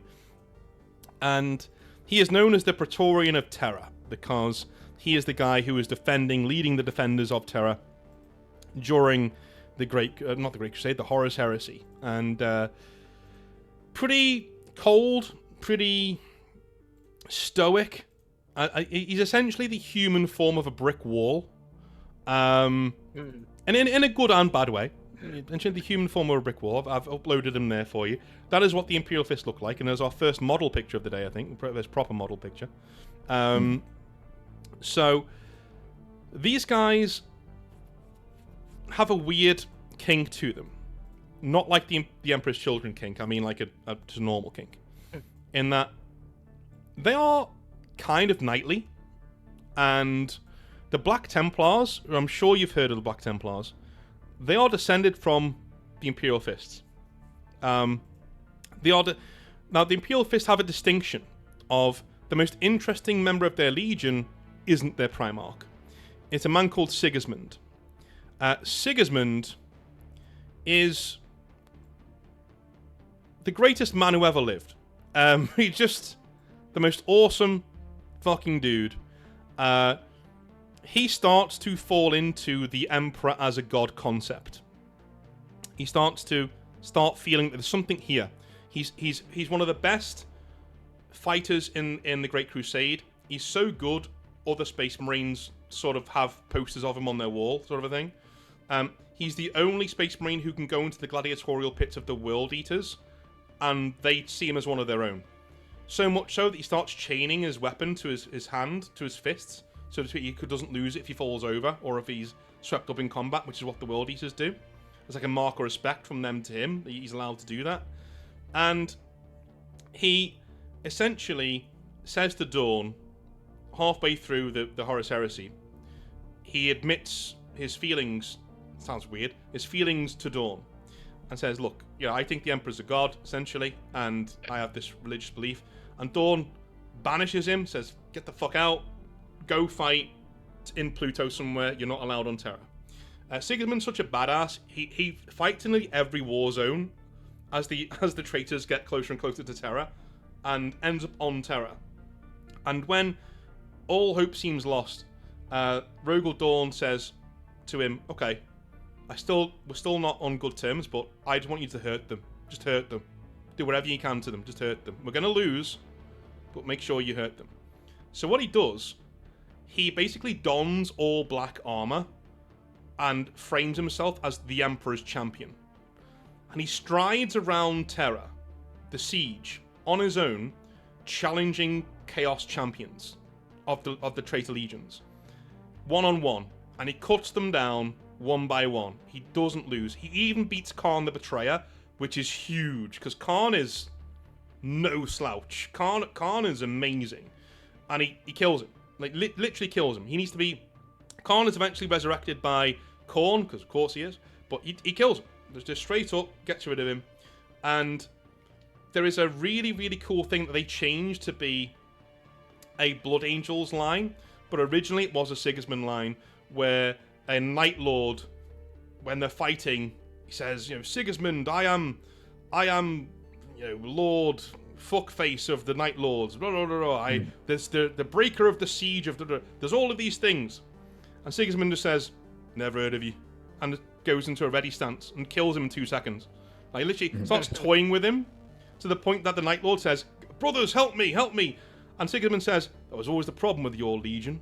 Always very brave when you're fighting normal humans, but, just chops his legs off, chops his arms off, and just finishes him off. That's it. That's the end of him. Nice. And that's Sigismund, and he's the first Black Templar. So when the Siege of Terra is finished, obviously the legions are broken up into chapters, and Sigismund is given his own chapter, and he starts the Black Templars. These fanatical, mental Space Marines who see the Emperor as a god. They don't like witches. They alien scum. Everything dies. It's not humanity. If it's not humanity, you're fucked. Go away. We don't like you. So that is essentially, the Imperial Fists are very good at discipline, extremely, extremely stoic, but when they break hard. Like the Black Templars. When they break, they go apeshit. And Rogel Dawn is also a very tragic character. He's very heroic. Against the odds, he holds Terra for all this time against Perturabo at astounding odds, 1,000 to 1 odds. And he still does break out. He still does technically win because the Emperor survives, quote unquote. He goes to the Vengeful Spirit with the Emperor as well and fights, but he loses track of him, but he's one of the first ones to find the Emperor on the brink of death. And he is essentially the fulcrum around which the defense of humanity swirls during the Horus Heresy. And he eventually dies much later on, fighting the Imperium's wars in a normal battle, which is kind of poetic. Like, he doesn't die in like a big last stand. Rogel Dawn just fucking dies. Like, he's just old and tired, and he's fought all these wars to keep the Imperium together. Guilliman's gone because he's killed. Well, he's mortally wounded by Fulgrim to the point where he's put in stasis. So he's the last one left, and he just dies through sheer exhaustion. Like, some normal no-mark Chaos Space Marine kills him. You know, it's just crazy. So that's the Imperial Fists. Underappreciated, I think, the Imperial Fist. But I'm anxious to hear what you guys think, because these are one of the big boys. We're going to cover at least 2 big boys left, one of them being the Blood Angels. This is one of them. So what do you guys think? These guys are cool. It's a great... Of course, you have the rivalry, the Ultimate Defenders versus the Ultimate Siege engineers or what have you. I really like the yellow color scheme here. And this illustration is just cool as hell. This guy in all gold. It's holding the line, manning the wall, building the wall against the roiling horde of humanity's enemies. That's just cool, and that's, you know, quintessentially 40k, at least as I see it. And out of that sort of hyper disciplined, you know, mindset, getting the Imperial Black Knight. You know, the Black Knight that's also an eternal like archetype. That's completely fitting. That's super cool. I think these guys are awesome. They seem kind of generic to me. Another, both true, both correct. That's the weird thing about Imperial Fist. Both correct. Both of those phrases are correct. So it's also, you've got him in this gold armor. What separates him then from the Custodes? Because I know they're wearing the gold armor. So the Custodes are wearing a metal called auramite, which is psychically reactive. So it allows the Emperor to essentially influence them on a molecular level. He goes in there and they're one being when they fight, sort of a thing. As far as I'm aware, Dawn isn't wearing that. He's wearing a coloured armor piece. As far as I'm aware, Dawn's golden armor is essentially just him declaring himself the Praetorian of Terror. Gold is the Emperor's colour. If you've ever seen the Emperor's Text-to-Speech device, an amazing series, in a Q&A, they ask the Emperor what's his favourite colour. He says, take one fucking guess. And this entire thing is covered in gold, you know, that sort of shit. So he's identifying himself with the throne world. You know, I am from... The unofficial home world of the Imperial Fist is Terra. It's not, it's Inuit. It's where Dawn is from.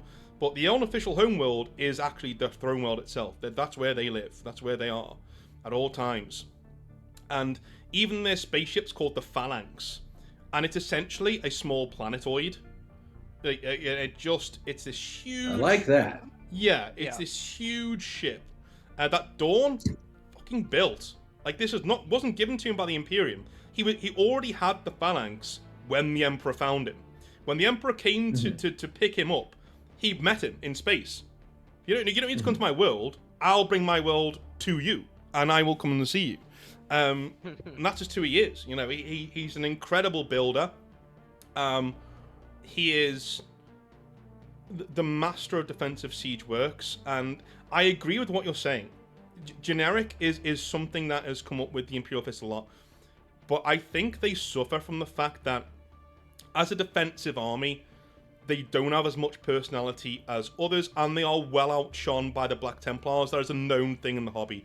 They are well outshone by their successor chapters. The Crimson Fists are more interesting than the Imperial Fists. The Black Templars, more interesting. The Soul Drinkers, more interesting than the Imperial Fists. But they are kind of the central protagonists of the Siege of Terror. Like, they are the ones holding the line. So if you... And most of the dudes I know who love the Imperial Fist, please don't get offended. They are nice, simple dudes. That's just who they are. All nice blokes, very simple. Love me Imperial Fists. Enough said. That's what I don't think they're generic at all. Okay. I think, especially in comparison to what is the image that comes to your mind thematically of a Space Marine? It's always on the offensive, the Angels of Death. I think it's a cool counterpoint to the best of the best, Grey Knights, Custodians, whatever. But of the Space Marines, a defensively, strategically minded as part of their gimmick. I gotta disagree. That seems kind of different. I think that's gay. You are incorrect. No, I think that's gay. No, we're holding the line. Space Marines aggressive. No, we're running in. We're killing everything. None of this holding the line shit. It's push the line back. Kill the aliens.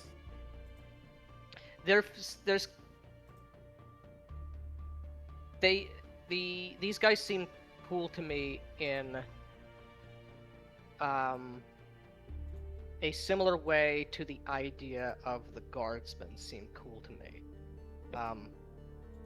Yes, we want humanity to be taking shit, but there's infinity...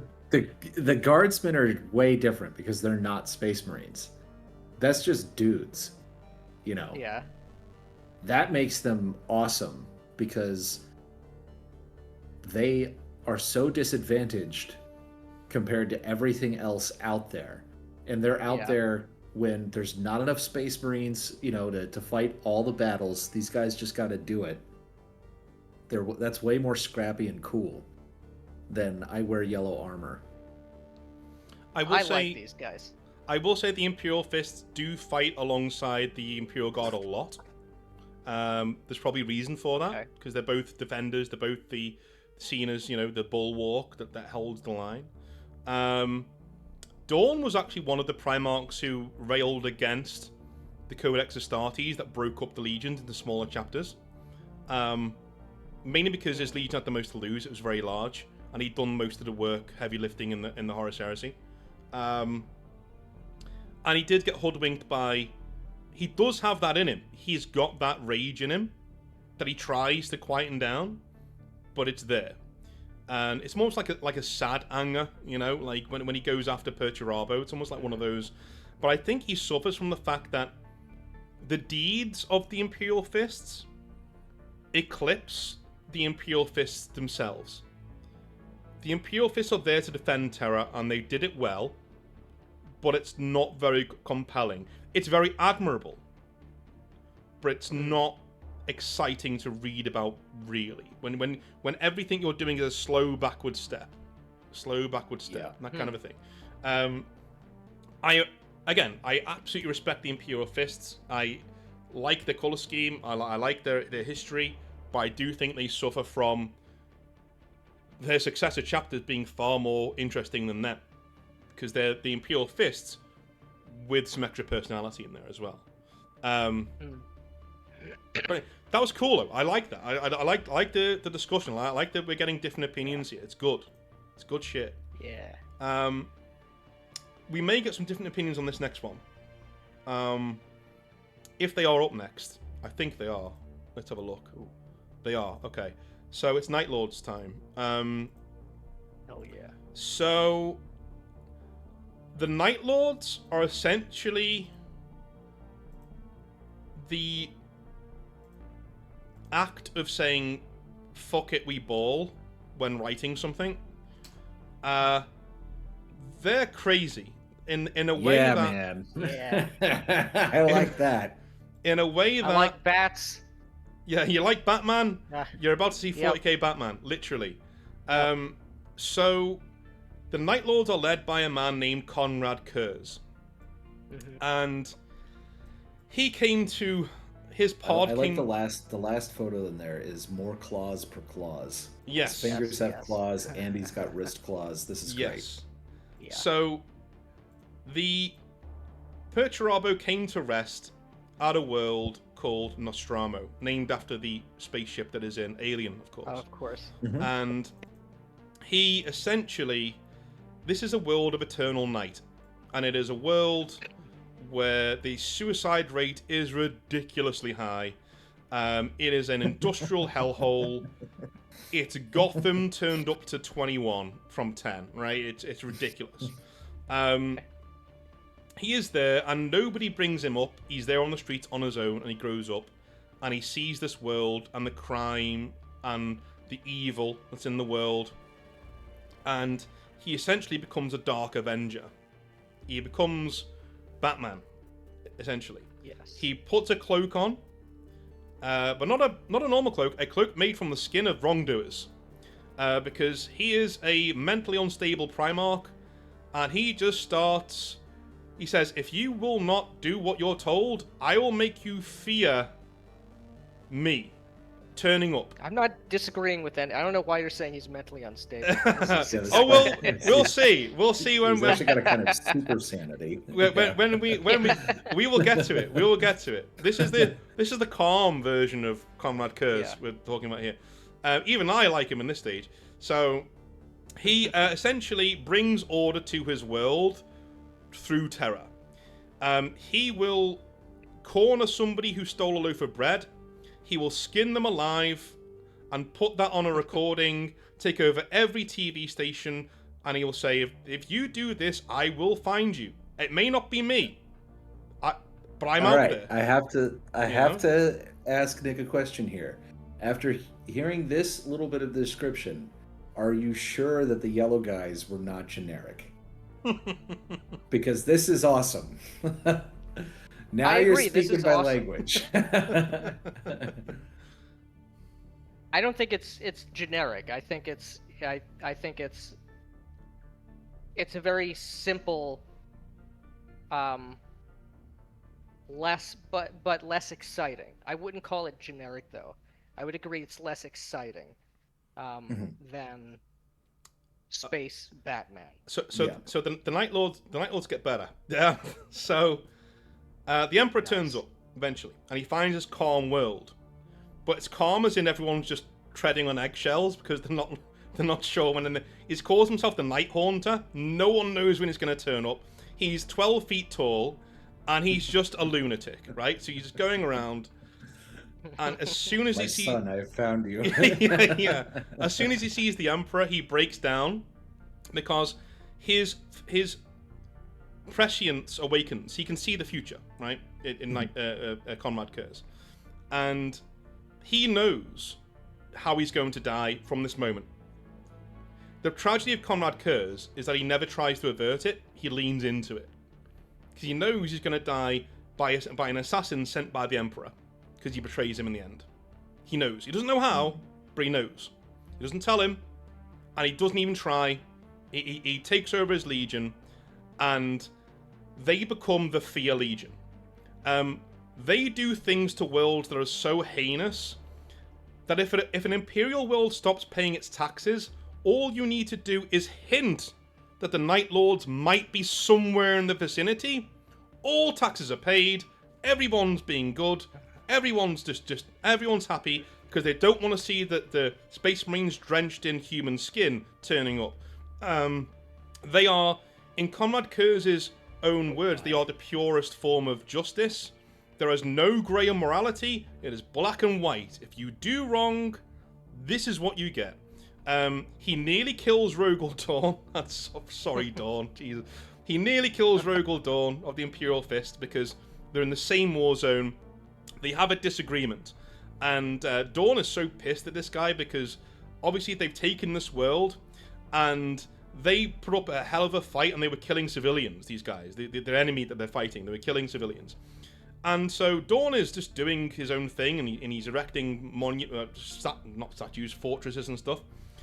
And he finds Conrad Kurz just killing people. And I mean, like, skinning them, putting them on bonfires, stacking them up high. And he says, Kurz, what are you doing? And Kurz just says, I'm punishing the guilty. Like, what do you expect me to do, right? And they get into a fight, and Kurz literally tears his throat out with his teeth. Literally, barehanded. Kurz is known as one of the best combat Primarchs. In the Horus Heresy, he fights Guilliman and Lionel Johnson at once with his bare hands and wins. Okay, so this is not a guy to be fucked with, because he doesn't have tactics. He's insane. He just goes for your eyes and throat with his teeth. That's just what he does. With the speed and reflexes of a Primarch, essentially. Eventually, when the Horus Heresy happens, no one even tries to say maybe the Night Lords will be loyalist. It's like, no, we know who they're siding with by proxy, essentially. And they don't even follow Horus that much. They just go around murdering everybody. They're just because they're the Night Lords, right? It's what we do. They cause so much trouble for the Ultramarines, and Kurz ends up getting free. And after the Siege of Terror is over, he was never there. He retreats to his palace on Sagulsa, or Sagualsa, which is basically made of human faces. He basically knits together billions of people into a palace, and I don't know, like it just chaos. And this is the kind of edgelordism I can get behind. yeah. So he basically, his final words are, "Death is nothing compared to vindication." He knows the Imperial assassin is coming, and he orders his men to stand down, and he lets her kill him. Because it proves his point the entire time. I always knew this was going to happen. Yeah, I always knew this was going to happen. In fact, cool thing, the assassin's called M. Shen, Michael Sheen, right, from Who Kills in the Heart of Darkness, right? So it's a nice little thing there. So he dies, and he basically says, "Yeah, I told you all along this is how it would end, and this is my fate was never, ever escapable." Thing is, he talks to Sanguinius a lot, and Sanguinius can also see his future. And Sanguinius tells him, "No, it isn't. You can avoid this." And they have this deep discussion where Sanguinius says, "No, we can all avoid our fates. We're not fated to do anything." And Kurz is always convinced, "No, we're fated to do this." And there's a very big hint that he regrets what his Legion is, because his Legion basically is a bunch of criminals. Didn't skin enough people. Yeah. If only we had been able to skin more. There is more still people on the jaywalking and tax bonfires. evasion. Again, it's My 40k. only Someone regret is spit I out didn't their kill gum. more people. Yeah. It's 40k. So like he basically says, okay, well, there's a heavy hint that he says he can't escape his fate because he's already done too much shit. He can't come back now. Like he's all in. You know what I mean? Like I can't. If I say I can escape my fate, then all the shit I've already done was wrong, and I can't live with that. Always have to maintain frame. Yeah, I can't live with that. There's a heavy thing that he may be thinking that.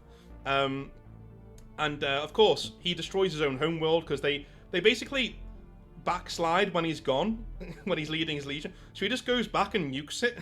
Instead of he just like no compunction, just goes back. Fuck that shit, that's gone. And fun fact about the Night Lords is, I want you both. You have some homework. It's to go and read or listen to the Night Lords trilogy by Aaron Dembski Bowden. They are the greatest books in Warhammer, bar none. And I include Gotrek and Felix in that. They are the greatest books in Warhammer, and they are read by a guy whose voice just bleeds, "I am a fucking Night Lord, and this is, It's amazing. I'm not going to try and do it. The guy that you see holding the Blood Angel there is called Talos. He's the main character of that series. And you see a Chaos Space Marine warband and how it works. And the tragedy of it. Like, they're scrounging around for pieces of armor and stuff. And it's an amazing, amazing series of books. And everybody's in it. Abaddon's in it. Everybody's in it. But the Night Lords are the main characters, of course. And, yeah, they don't fight fair. They are cowards. They fight the weak. They don't fight... They're not very good duelists. They're not very good at fighting Space Marines. You know, when they came up against the Blood Angels in the Horus Heresy, they got their shit pushed in because they're bullies. They're essentially bullies. They're a big bully legion who traumatizes normal humans. Doesn't mean to say there aren't talented warriors in there. There certainly are. But in terms of a combat legion, kind of weirdly low power considering their Primarch is god tier. You know, a dude. Yeah, it seems odd. It seems like a half measure, or like a back step to make it a point that this is a legion of cowards. Why? If you're taking inspiration from Batman, if you're learning at the feet of Batman, like, yeah, there are regular humans who you could just, you know, kill in the scores with absolute ease, who are doing wrong or what have you. There's wrong, you know, being committed at all levels. Now, I guess, so that's part of their gimmick before falling to chaos. What is, from their point of view, are they still doing that, or is it just violence for the sake of violence? Like, what's their not to spoil the trilogy, but that's what the trilogy is about. It's about the Night Lords trying to find what am I fighting for now? Dad's dead. Like, what am I doing now? Yeah. You know, like, and a few of them have gone to worship the Chaos Gods, but they're kind of distrusted by the other Night Lords because Night Lords don't give a shit about chaos. They're just like, you know, no, I'm me, and I have. They're weirdly nice to their slaves. It's like weirdly like, you know, because, you know, Talos is like really possessive. Yeah, of his slaves. They're like, hey, no, you leave them alone. You know, that kind of a thing. They will get into fist fights with other Marines who just talk bad about their slaves. How dare you say that about Terrans? So that kind of sort of thing. And they'll go out their way to defend you. So they're basically a Chaos Warband. They have no real compunction to do anything apart from raid and stay alive. But the whole thing is, throughout the trilogy, they're like, why are we starting to stay alive? What are we doing? You know? And it's about different sides. Even Abaddon tries to court them and say, hey, do you want to come and join me? They're like, no, go fuck you. You're cringe, you know what I mean? Like, we're wearing lightning armor. Go fuck yourself, you know? So that's who they are. They're lost boys. They've lost their way. And they're out there trying to figure it out. And that's who they are. They weren't even up.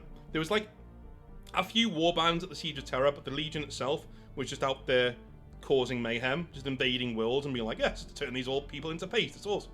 Or acquiring faces for Papa Kurz's palace of faces, whatever it is. But that's the Night Lords. That's who they are, essentially.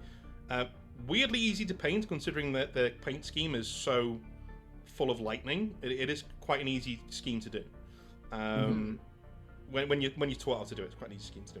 But Matt, I know we had Nick's thoughts. What do you think of the Night Lords so far? I know you like the cut of their jib so far, but why is that? They're metal as fuck. I like that he was putting people on bonfires, and their fear and terror. And I love Batman. He's my favorite superhero by like a million miles.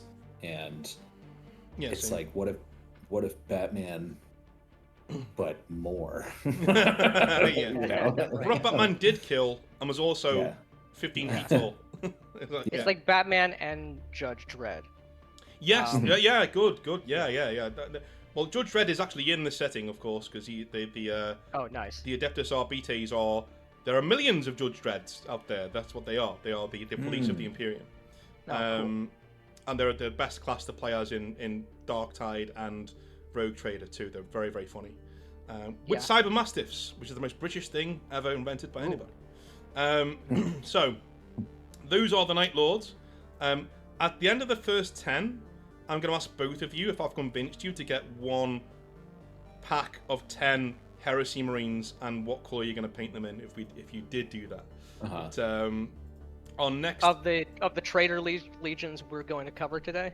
Well, these are all we're going to cover the first 10 legions, traitor and just as they come loyalists. up. As they come up. Yeah. Next is the Blood Angels, or as other people like to call them, the protagonists of 40k, because they're everywhere and for good reason. They're pretty cool. So I'm going to post these pictures in chat. They have a cool name already, and red is... And they look cool. The fucking best color. Sanguinius is my boy. I love him. And I would die for Sanguinius. Like, I'm just saying that, right? You know, obviously not really. But, like, you know what I mean? Like, the speech he gives... Sanguinius is... How do I put this? Well, look at this picture. It's in chat. Look at that picture, right? That's Sanguinius.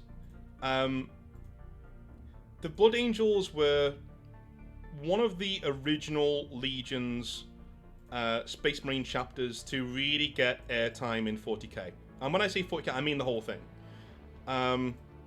Most of your dads who like 40k probably collected Blood Angels as their first army. Because of the red, it's very bold, big colour. Yeah. Way before they were space vampires, as some people like to degrade them as. This is just who they are. They are tragic heroes with a very, very, very dark side. So, Sanguinius came to land on a place called Baal. And he's haunted by the fact that he's got angelic wings, because that is a mutation. As far as we know, he was not given that by the Emperor. Something happened to him on his way to Baal. He is there. He obviously rises to lead the world itself. And the Emperor says to him, you know, you need to come and lead your legion. And Sanguinius, who's seen this coming, because he has prescience, he says, I will do, on one condition: you leave my people alone. You leave Baal as it is. And the Emperor says, I don't give a fuck about Baal, yeah, whatever, you know, fucking nerd. So he takes him with him, and he gives him command of the Blood Angels. Now, the Blood Angels up until this point had a very dark reputation. They have parts of their makeup, because every Space Marine has different glands and different osmodular glands, all sorts, that give them different things.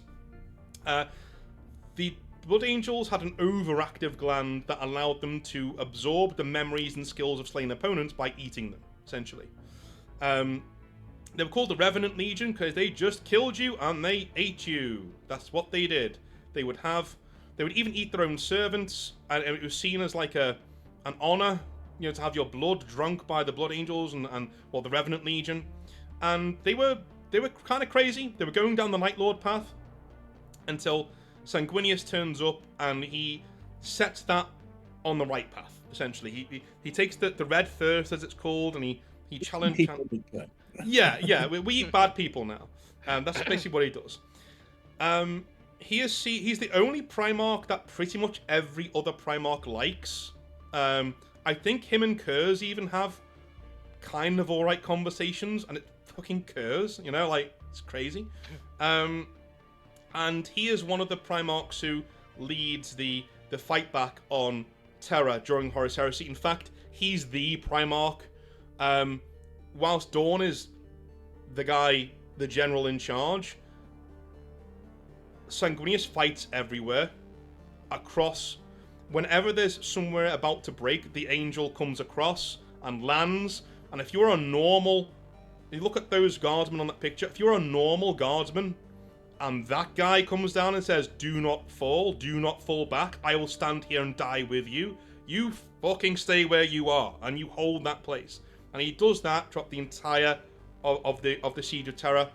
He takes wound after wound after wound, fighting massive Chaos Demons. The biggest one, Carbanda, is basically the size of an Imperial Titan at this point.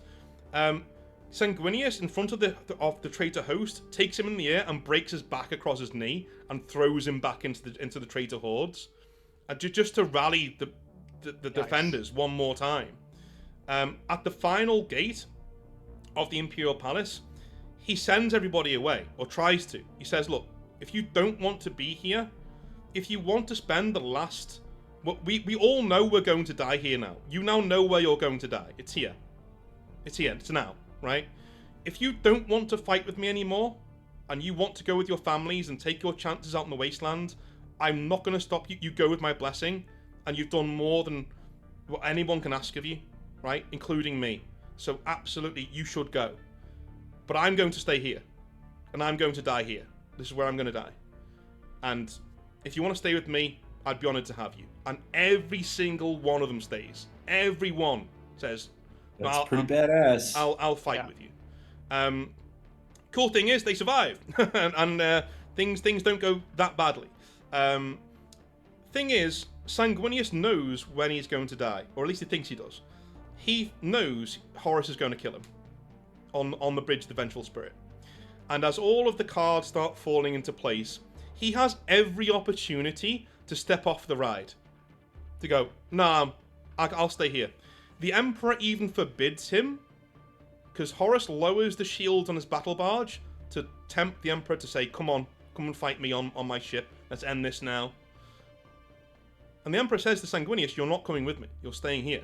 And there's a big swerve in the book, so we all know how he dies. I'm like, whoa, shit, is he going to live? And Sanguinius goes, no, I'm coming with you. Like, I might die, but that's where I'm meant to be. And he runs headlong towards his own death. And even when he's fighting Horus, he has every opportunity to either get out of there or do whatever. He dies on his feet. He's strangled by Horus to death and dies on his feet. And that's...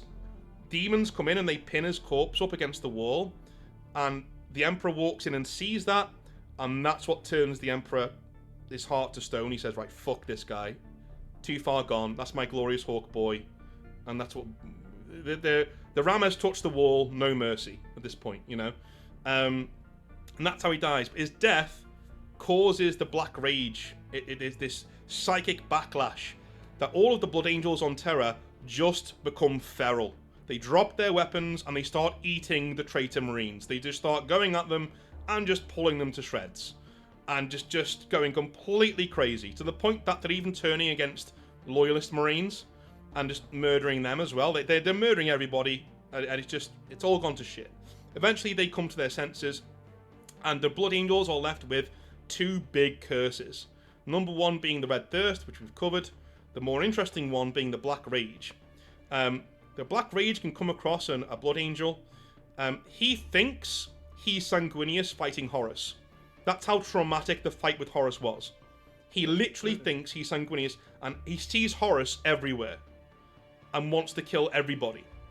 The only people who can calm them down are the sanguinary priests, the chaplains.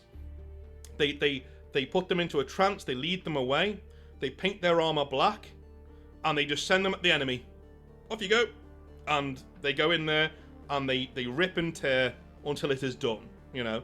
And they even have a guy called Astarath, who is a Blood Angel with a big massive axe, and it's his job to, after the battle is done, he finds the tragic fallen Death not Death Guard, Death Company, Death Company Marines, and he executes them, gives them peace. He finally silences it. So those are the two big flaws in the Blood Angels, and they've never stopped fighting since. They're essentially just amazing Space Marines who are seen as like 40k Christmas is Sanguinalia, and it basically celebrates Sanguinius and the Blood Angels, right? That's how integral they are to 40k as a thing. This is the coolest faction so far. Okay, cool. It just is. It's second coolest, but it's pretty fucking cool. This is badass. It's red. It's my favorite color. Vampires. Golden angelic god. It's everything you want from 40k. It's everything I want, at least from 40k. I don't know how. I gotta say, cannibal is a little too weird. So I'd rather the people, who are peeling people's skin off and throwing them on bonfires. I like the bat guys better than this, but this is really fucking cool. I think the one weakness the Blood Angels have is it's like the reverse of the Imperial Fist. So the Imperial Fist's successor chapters are more interesting than them. The successor chapters of the Blood Angels are basically different kinds of Blood Angels. You have the Flesh Tearers, who are just crazy. They're led by a guy called Gabriel Seth, and he just loves chopping people up with a massive two-handed chainsword. His chapter are so crazy and falling to the Black Rage that they're basically extinct. There's like 100 of them left, and they just don't give a fuck. They're just there, just eating people and shit and chopping them up. There are worse ones than that. There are Blood Angels who are nearly heretical because they love eating people so much. They just drink all their blood and don't give a shit. But then there are a lot of, the Blood Angels Fortress Monastery is beautiful. It's this, it's made out of a volcano that's gone extinct, and it's just this ring of statues and of angels and all sorts of shit all running all the way down it. Paint stained glass windows with the Emperor and Sanguinius' final sacrifice running all the way down the middle of it. And nice. They've even hollowed out the side of it so the sunlight can get into it, and it's just this glowing, arcs of angels that's in there. So they are cool. And as loyalist legions go, like, yeah, they are pretty cool. But that is the Blood Angels. Yeah, they're fucking badass, and yeah. I understand. I'm sympathetic to. It sounds like more lore, more spotlight has been shown on them. But it's all pretty fucking rad. It's pretty cool.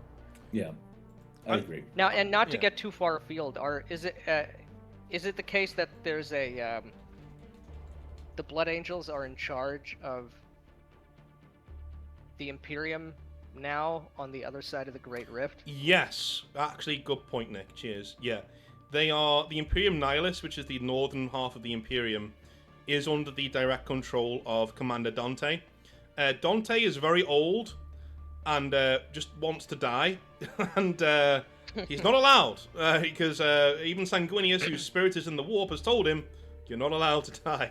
You've got to go back. You've got to go back and beat people up." So yeah, they do own. Don't own. They run half the Imperium in the name of the Emperor and Guilliman.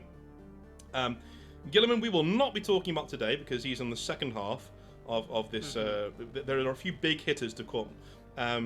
But yes, they do. They are very, very, very important in the current 40k zeitgeist. They've nearly been eaten by the Tyranids because the Tyranids assaulted Baal itself, and so the Blood Angels just called all of the chapters of the blood. It's called, the Blood Angels chapter heritage back to the home world. Said, right, we're defending it, okay. and we're all gonna die. It's fine, whatever. We all thought Sanguinius might come back as like a spirit ghost to save them, but Guilliman came and saved them, and everyone was like, oh, because he just keeps turning up and winning for everybody. But at least we won. I mean, there's that. Yeah. It is what it is. Okay, so. Our last legion for today, and one that I'm excited to hear what definitely Matt has to say because he seems to like psycho legions, but this psycho legions are fucking awesome. What am I gonna say? But it's also the Adeptus Mechanicus's favorite Space Marine legion, and that is the Iron Hands, led by a Primarch called Ferrus Manus. And in Latin, Ferrus Manus means... Feral hands? Iron hand. Iron hand. So, just fuck off, Games Workshop. So, it's one of those where oh no, that's not the... Yeah, I need to do that one. Diamond hands. Where is the artwork? There we go. Iron Hands artwork and Iron Hands artwork. Dude, I must admit I am a big fan of the Iron Hands. They're one of the underappreciated armies. There we go. There is your artwork for the Iron Hands as we go along. Okay.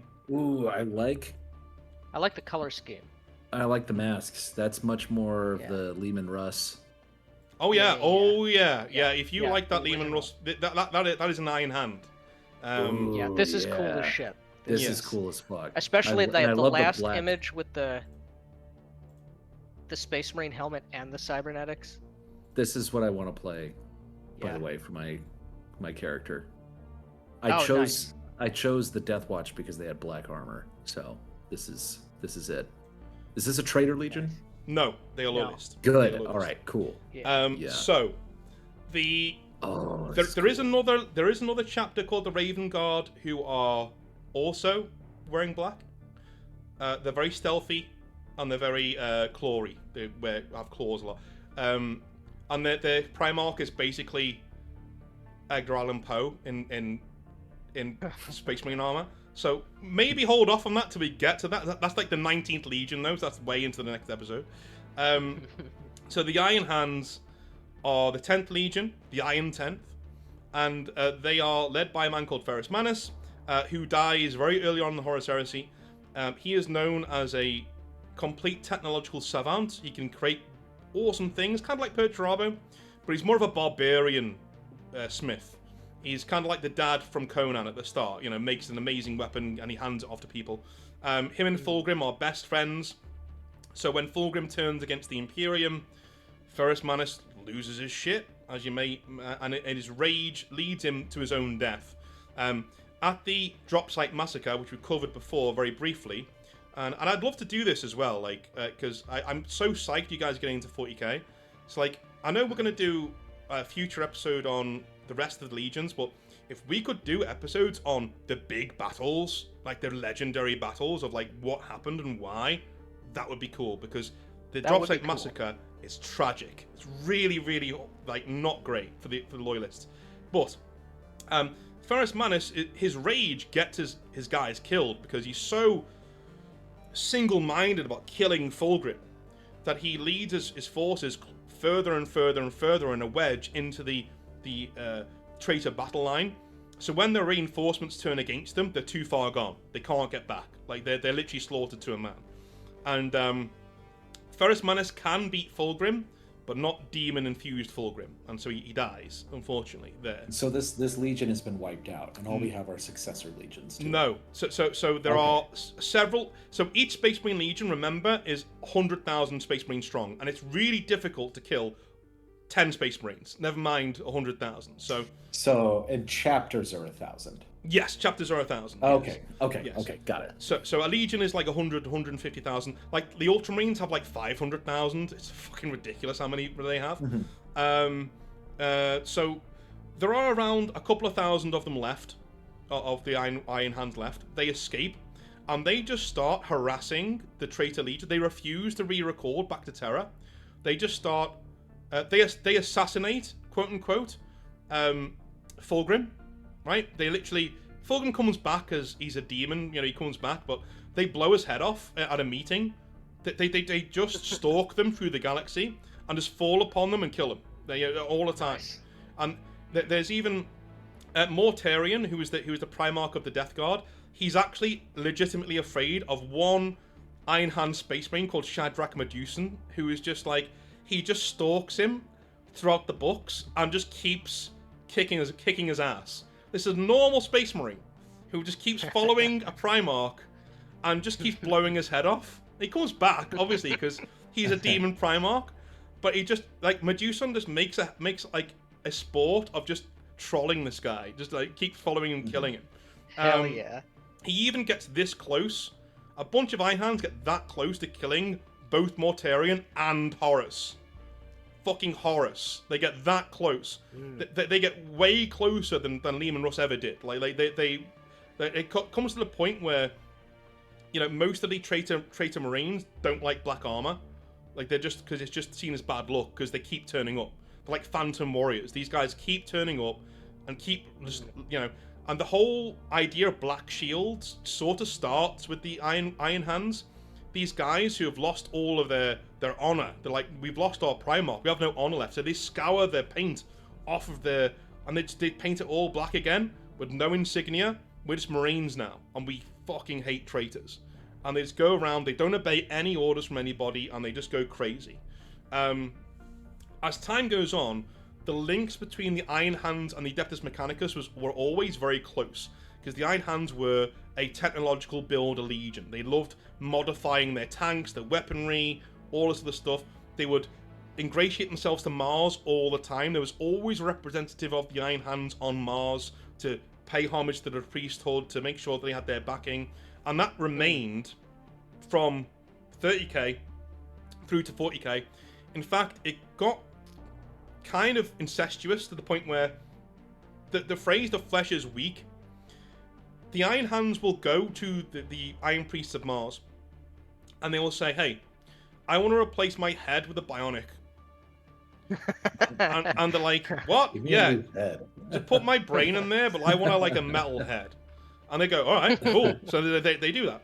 So they see them as they are unfeeling, unflinching, or like no mercy, and they see any sort of flesh as weakness. They want all bionic limbs. They want all, they've always got half their skull is off, and they've just got, as you can see there on the Joy Toy, they've got all these different things going on, and that is who they are. That they're still traumatized by losing Ferrus Manus throughout and what I love about these guys is they took an honest loss.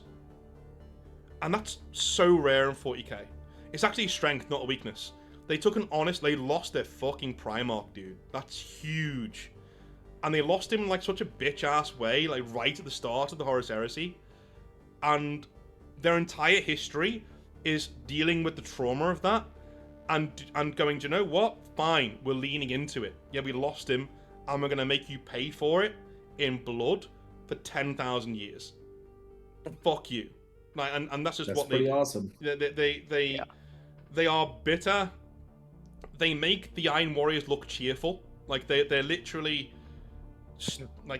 other Marines don't like them. Because they just come across as really cold and really just we don't give a shit about. We don't care about.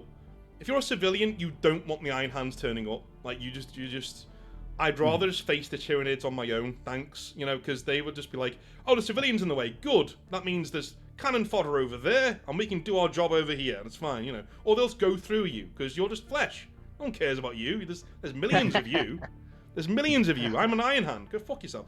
Ironically, that's not how Ferrus Manus thought, but because he's dead, his teachings of the flesh is weak have slowly become more perverted as time has gone on, and now you've got this chapter of lunatics, loyalist lunatics, but still lunatics, who are always with a trade fleet from Mars in tow. The priesthood of Mars see them as holy warriors. They see them as these guys get it. They're always they're the priesthood of Mars. They like the Iron Hands. They're very, very big on the Iron Hands. So that's them.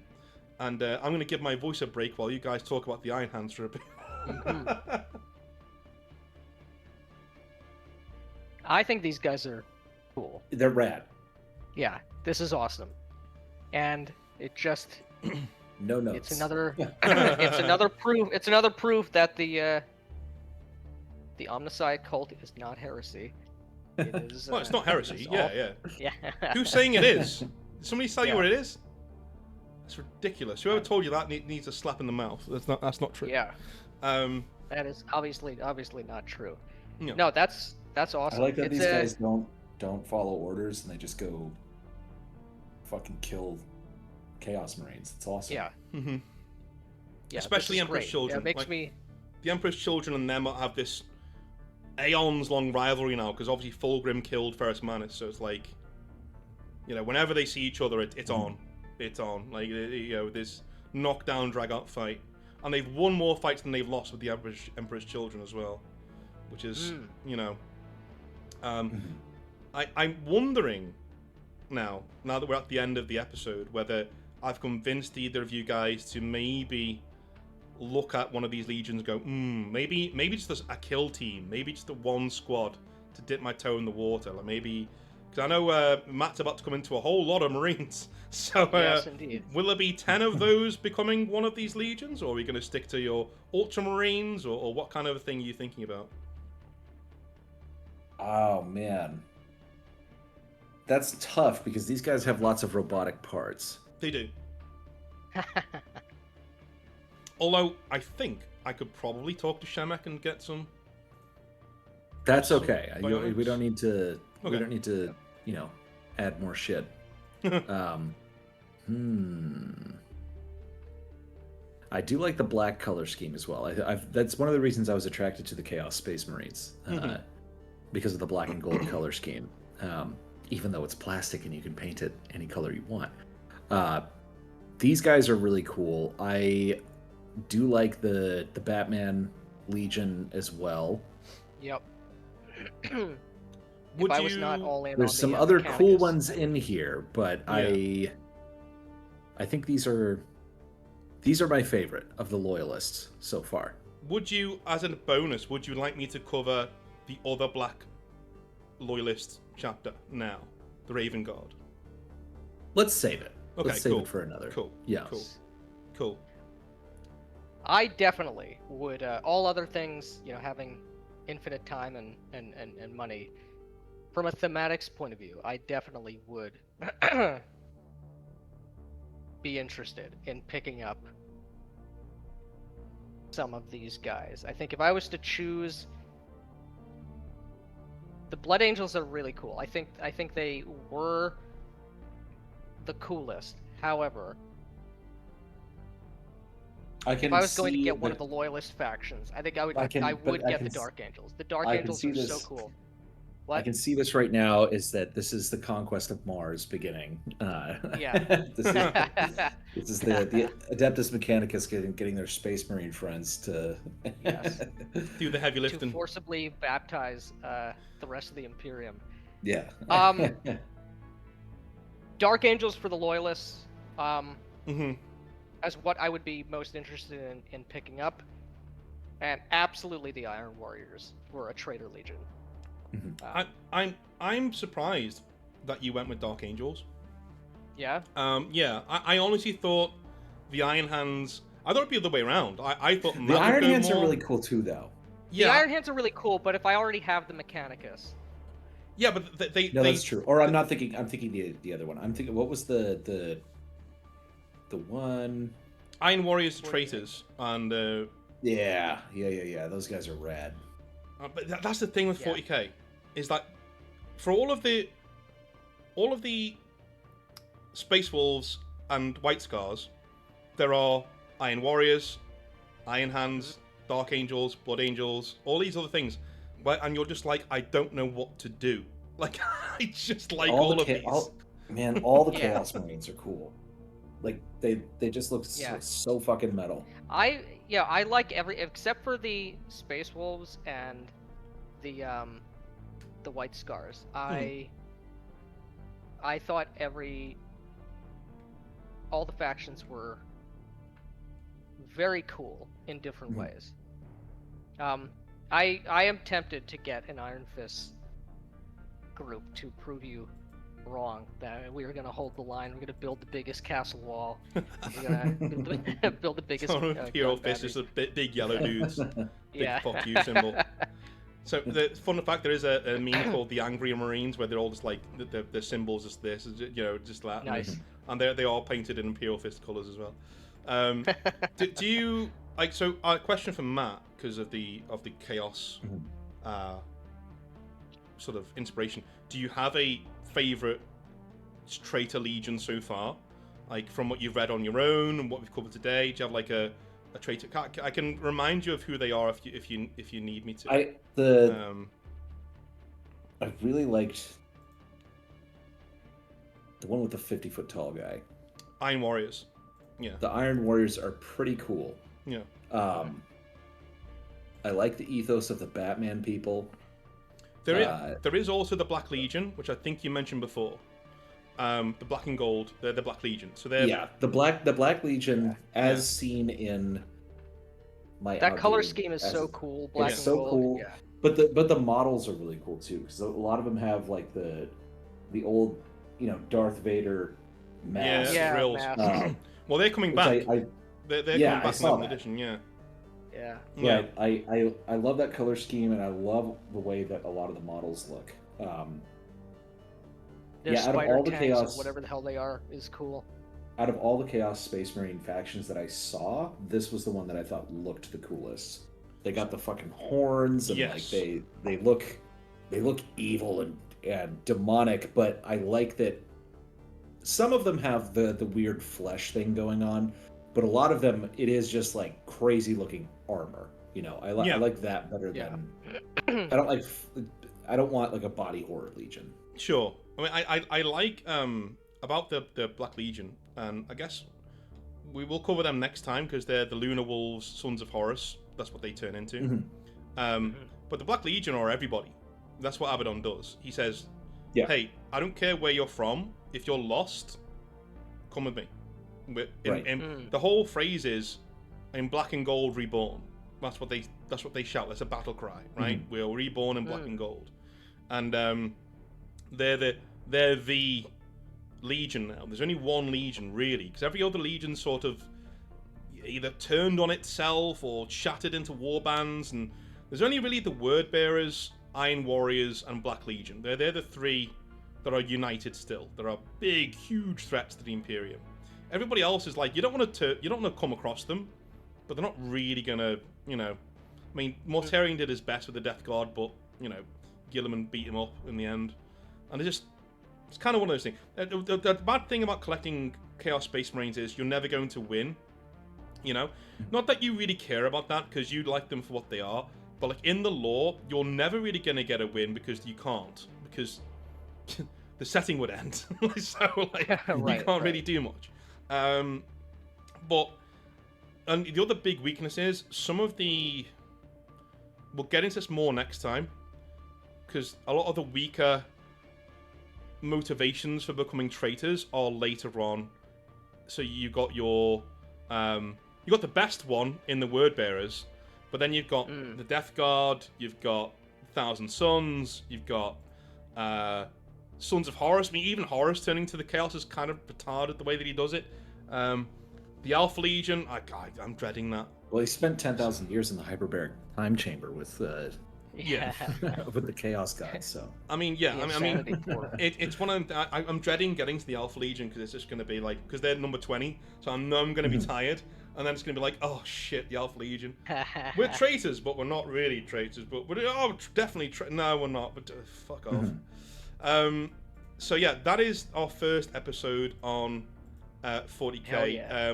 I have taken way too much of your time, but this It was was all fun, though. valuable. Yeah. This was all valuable. it's one of them. If I got anything wrong, let me know in the comment section. I don't think I did. But if I did, let me know. We will see what you guys do with this information, and it would be hilarious if you got your models in the meantime. Then we do episode 2, and there's something you like even more there, and you've already painted up some models. It's like, oh shit. All right, well, I will stop the recording there, and we will see you guys a little bit later on. Go check out Black Lodge Games, as I said at the start of the episode. They do awesome stuff. And yeah, if you want to see some painting, go ahead over there. I don't show my painting because I'm too lazy. So I'll see you guys later. Have a good one.